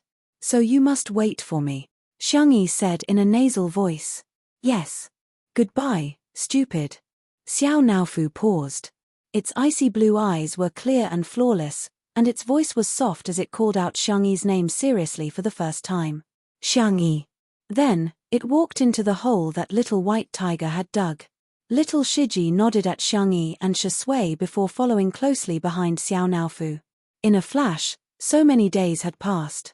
Xiao Naofu should have successfully reincarnated, right? Xiangyi wrapped herself in the blanket and took a sip of the scented tea on the small coffee table. It was her favorite jasmine tea, but at this moment, she felt nauseous when she smelled its fragrance. Was it because she had been eating too greasy food recently? Just as Xiangyi was about to check her pulse, her phone rang with its exclusive ringtone.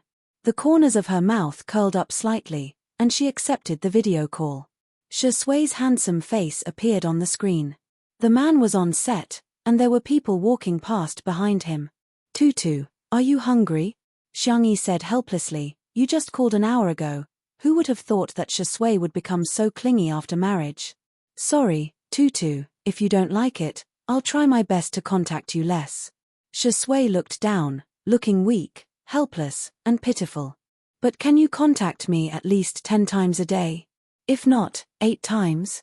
Xiangyi was speechless. Chapter 1058.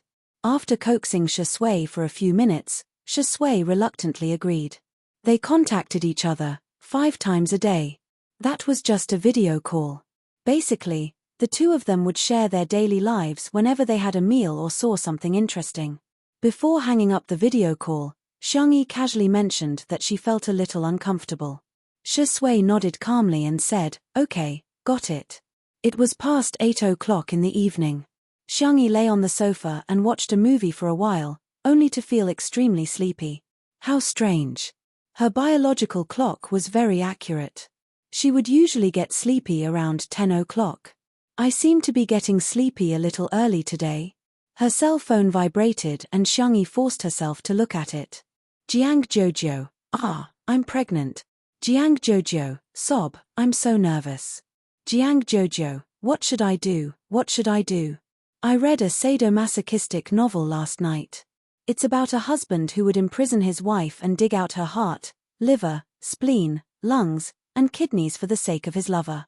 There's also a Rose who would come to the door and humiliate her before asking for her baby's umbilical cord blood.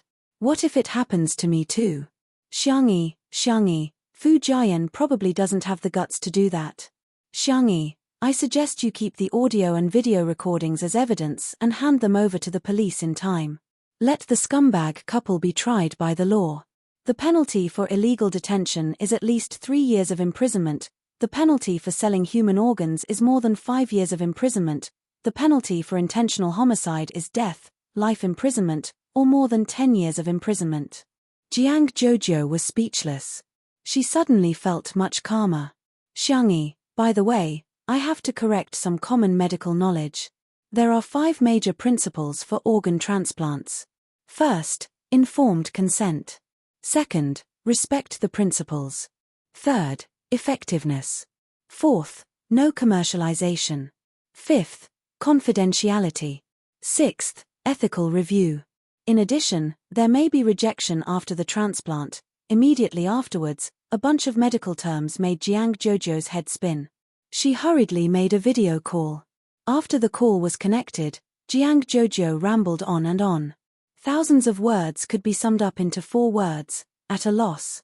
Xiangyi patiently told her some things to pay attention to in the early stages of pregnancy and recommended a few books.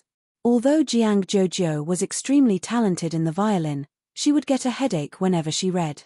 She said in distress, "Okay, I'll try my best to read." Xiangyi said, "Not only you, but Fu Jian should also learn more about it. Here, take a look at him." Jiang Jojo spun her cell phone and took a photo of Fu Jian who was in the corner. The man cried miserably, "Woo, Juju and I have a baby." Jiang Jojo sighed and said, I just think Fu Jian is too childish. If it were Shui, he definitely wouldn't be like this." Xiangyi couldn't help but laugh. After chatting with Jiang Jojo for a while, she suddenly realized something and said goodbye to her before hanging up. Xiangyi checked her own pulse. Xiangyi nodded calmly. At this moment, the sound of the fingerprint lock being unlocked was heard. Xiangyi looked at the door, only to see 2 travel-worn figures appear in front of her in the dark of the night. Sai Chuanbai's face turned pale. "Sister Yi, can I use acupuncture to treat motion sickness?" "Yes." Xiangyi hurriedly went to look for the medical kit and asked curiously, "Mr. Sai, I thought you don't get car sick?" Sai Chuanbai said feebly, "You'll have to ask your husband about that. He drove today." Shui said innocently, "Maybe I drove a little too fast." Sai Chuanbai was very tired. "How can you call that a little too fast? You were driving at the speed of a racer, okay." Chapter 1059. Xiangyi smiled and said, "His driving skills are good, right?" Sai Chuanbai wanted to complain, but he suddenly remembered that Xiangyi could drive the car with special effects and immediately shut up. After removing the needle and disinfecting it, Xiangyi found the right acupoint and performed acupuncture on Sai Chuanbai. After a while, Sai Chuanbai said with surprise in his eyes, I don't feel dizzy anymore. It works really quickly. Mr. Sai, it's good that you're all right. Why don't you stay and rest tonight? No, Nan is still waiting for me at home. Sai Chuanbai glanced at Shui, who was smiling ambiguously. If he really stayed, this possessive dog of a man would definitely set him up in the future. Shui and Xiangyi walked Sai Chuanbai to the door. On the way back, Xiangyi said casually, I'm going to be a mother. Huh? Are you a fan? Shui thought that she and Jiang Jojo were watching the recently popular talent show and were either fans of the contestants or fans of the contestants. Xiangyi shook her head and said, You're going to be a father too. Shui said calmly, Okay. The two of them took a few steps forward and all of a sudden, Shui stopped in his tracks and grabbed her slender wrist. Xiangyi asked in puzzlement, What's wrong? Shui's Adam's apple bobbed and his gaze was even darker than the night sky. His deep voice trembled slightly. What did you say? I'm going to be a mother and you're going to be a father. Shui took a deep breath and asked, Are you pregnant? Yes, my pulse is stable and the baby and I are both very healthy. Xiangyi was very confident in her medical skills. If she really couldn't do it, she still had her grandfather around. Shui stood rooted to the ground for more than 10 seconds. He took off his jacket and draped it over Xiangyi's body. He wanted to carry Xiangyi back but was afraid that it wouldn't be safe, so he carefully held onto Xiangyi.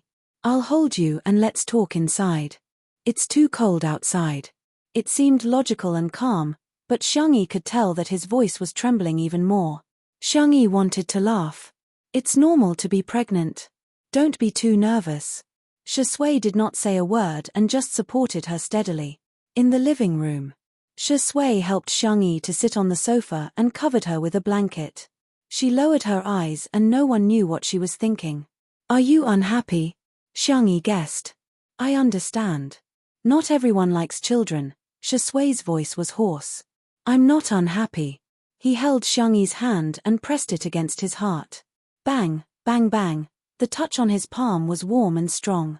His heartbeat was far beyond normal. Shui's deep eyes were filled with confusion and panic. I never thought that I would have a child. Xiangyi blinked and seemed to have realized something. She wrapped her arms around Shui's neck and asked gently, Are you afraid? Shui laughed at himself. Yes, he was afraid. I'm sorry. I should be protecting you and the baby. Let me sort out my emotions, it's okay. There was a sweet smile in her soft voice. Protecting is mutual. I will protect you too. When the baby grows up, it will also protect you. No matter how dark his childhood was or how cruel human relationships were, he had never shed a single tear. At this moment, for the first time in his life, Shui had the urge to cry. He leaned his forehead against Xiangyi's. I love you. Xiangyi smiled. I love you too. In the void, little white tiger covered its eyes with its paws and only peeked at the two of them through the gaps. That fat cat was already in Xiangyi's stomach. It wasn't biased. Chapter 1060. It just thought that the fat cat was cute, and it saw its past self in it. It was afraid that it would suffer in the future, so it found a good family for the fat cat. Lord Shui didn't need to say anything. He had passed the tribulation that he should have endured. In the future, his luck in this world would definitely be top-notch. As for that stupid woman, that was it. She just had a better family background, was a little prettier, and had more people doting on her. Well. However, little white tiger looked at Xiangyi with yearning. She would definitely be a good mother in the future. He really envied the fat cat. As for it, who knew how long it would be the keeper of order? It could be thousands or tens of thousands of years. Before Xiangyi went to bed, she told everyone about her pregnancy in the family group. No one replied in the group, probably because they were all busy. She didn't think much about it and sent a good night before falling asleep. Little did she know, at the esports base. Bang! Xiongyu finished off an opponent cleanly, and his teammates all cheered him on. Simu Ji is awesome. Bro, carry me. The best sniper in the league. Xiongyu ignored them coldly.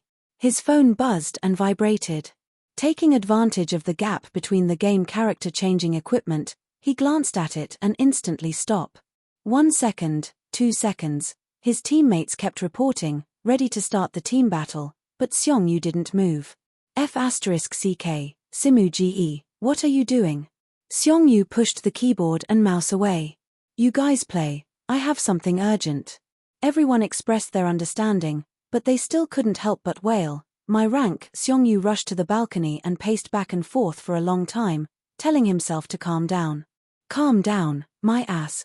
How could he calm down? His sister was pregnant. He wanted to reply, but his sister had already said goodnight. He was afraid of disturbing her, so he hesitated for a while. Seongyu began to look up pregnancy knowledge.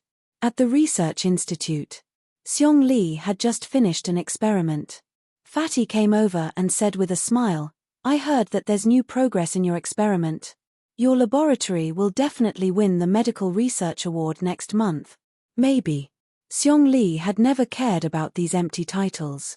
He took out his phone and the moment he saw the WeChat message, his reaction was exactly the same as Seongyu's. Exhale, inhale, Fatty panicked. Bro, are you alright? I'll call the doctor right away. No need. Seong Lee pushed up his glasses and said calmly. Are you sure? Your hands are shaking. It's all right. Seong Lee said, help me prepare a batch of books. Brother, go ahead. Fatty was overjoyed. He thought that Wang Yarrow had some new ideas and wanted to get some information from the National Library. That was a top-secret library. Even in their research institute, there weren't many researchers who had access to it. I want all the authoritative books on pregnancy and pregnancy. Oh right. I also want books on children's education. Forget it, give me a set of primary, middle, and high school textbooks as well. Fatty. Was Dr. Seong going to change his profession? At the design studio, Seong Chi was sewing a dress for his sister. The assistants were used to it, but they still couldn't help teasing him. Hades, you've made too many dresses for your sister. She probably won't be able to wear them all. This wasn't an exaggeration at all. In addition to the dresses he sewed himself, every time his brand released a new product, he would send it to Xiangyi immediately. What do you know? If she can't wear them all, I'll let my future niece wear them. Seong Chi had just finished showing off when his phone vibrated twice. Chapter 1061. When he finished reading Xiangyi's message, boom, Seong Chi was dumbfounded. Seong Chi was in a trance. The assistants were extremely nervous. Hades, are you alright? What's the matter? Are you feeling unwell? Seong Chi remained in a petrified state for dozens of seconds before suddenly bursting into laughter. He looked like a demon, but more like a demon. The assistants looked at each other in dismay. Has Hades gone crazy? Oh no, there are many examples of artists going crazy. Hades is a design genius. Could he have gone crazy? I have a little niece. Ha ha ha ha ha. Seong Chi was elated. Go, bring me all the newly dyed fabric. I want to make some clothes for my niece. Onesies, cotton-padded jackets, quilts. I have to arrange everything for her. I have to make the most beautiful and adorable ones in the world. Everyone was enlightened. It seems that Hades' sister is pregnant. Someone couldn't help but say, are you sure it's a little niece? What if it's a little nephew? Seong Chi's smile froze. A moment later, he roared, impossible. It's definitely a little niece. Everyone hurriedly chimed in. Yes, it's definitely a little niece. However, they were muttering in their hearts, if it's a little nephew, Hades will probably go crazy. He was furious. At Linchen Law Firm. The law firm had a flexible working system. Apart from the lawyers who had to appear in court, everyone else was free to come to work at their own time. A few night owls were handling the cases on hand and glancing at the Big Boss's room from time to time. Big Boss is indeed worthy of being called the Demon King by the entire internet. He's simply a ruthless work machine. Is there nothing in this world that can make him stop working? Just as everyone was secretly criticizing him, the office door opened. Sang Chen was dressed in a formal suit that accentuated his broad shoulders and long legs. He was born with a strong aura and was full of oppression. Everyone hurriedly greeted him. Hello, boss. Good evening, Lawyer Xiong. Lawyer Xiong, would you like to order supper together? Sang Chen didn't seem to hear them and walked towards a female employee. Everyone. Coming. Are they going to act out the tyrannical lawyer falling in love with me? Woo woo woo. Could he finally wait for the iron tree to bloom? But that female employee seemed to be married. The female employee felt her scalp go numb when the Demon King appeared in front of her. Sang Chen asked, "Excuse me, are there any places around here that sell mother and baby products?" The female employee hurriedly recommended a few shopping malls and imported supermarkets. Sang Chen thanked him and strode out of the law firm. Everyone was dumbfounded. Is Lawyer Xiong skipping work today? Mother and baby products? Could it be that Lawyer Xiong is pregnant? The child's mother is here. Everyone started gossiping. The next day, Xiangyi stretched and got up to wash up. Xiangyi slept soundly, probably because she was open-minded and had a good physique. Just as he stepped out of the door, Xiangyi was stunned. The living room was full of people.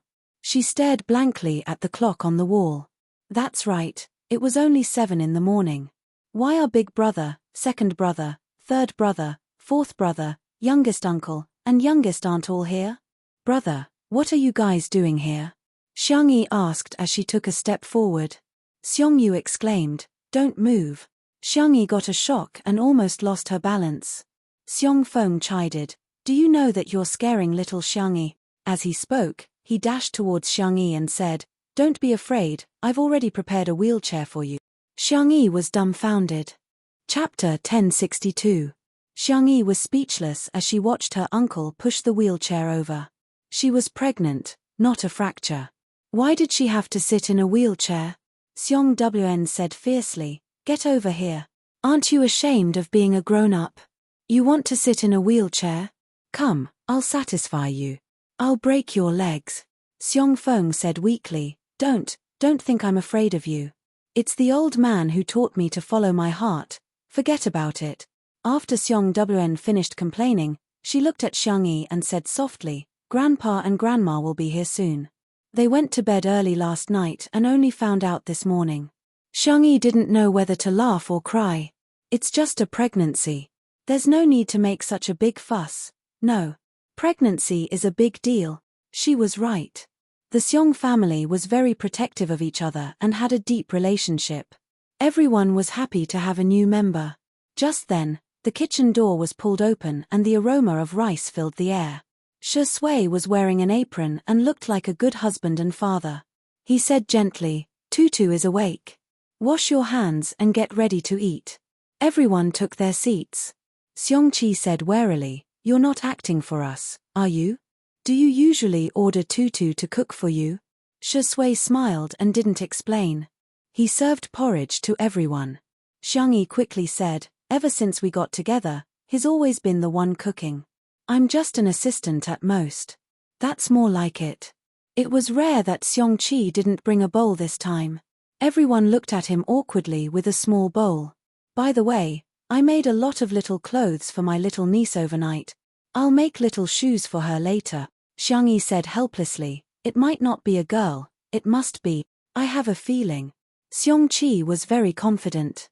Xiong Feng also laughed heartily. "Hey, imagine, soon there will be a white and soft little boy calling me uncle and master. Hey." Xiongyu also looked forward to it. Xiong Li and Sang Chen did not show it, but they could not help but imagine it.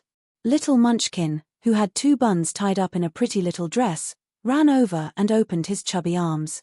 He called out in a soft and sweet voice, "Little Munchkin, I'm so happy that I'm happy. Uncle, carry me tilde." Just thinking about it made him feel good. Before long, Xiong Yin and Madame Xiong were there too. The 2 elders didn't even have time to eat breakfast. One took Xiangyi's pulse first, and the other took Xiangyi back to the room to talk. Xiong Feng asked expectantly, "Old man, a boy or a girl?" Xiong Yin rolled his eyes and asked, "What did you call me?" Xiong Feng reacted with a shudder and hurriedly slid to his knees. "Father."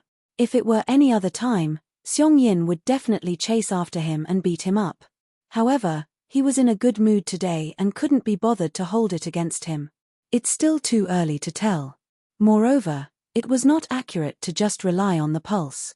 But, A bunch of people looked at Seong Yin with glistening eyes. Seong Yin said firmly, I've already asked an old friend to read his fortune. It must be a girl. She's as adorable as Tutu when she was a child.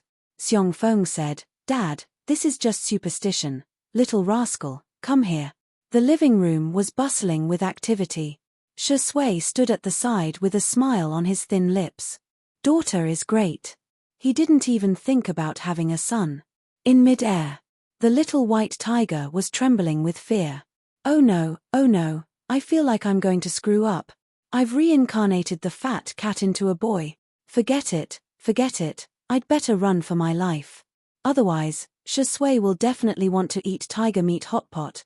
I haven't realized that little Shiji has also been reincarnated successfully.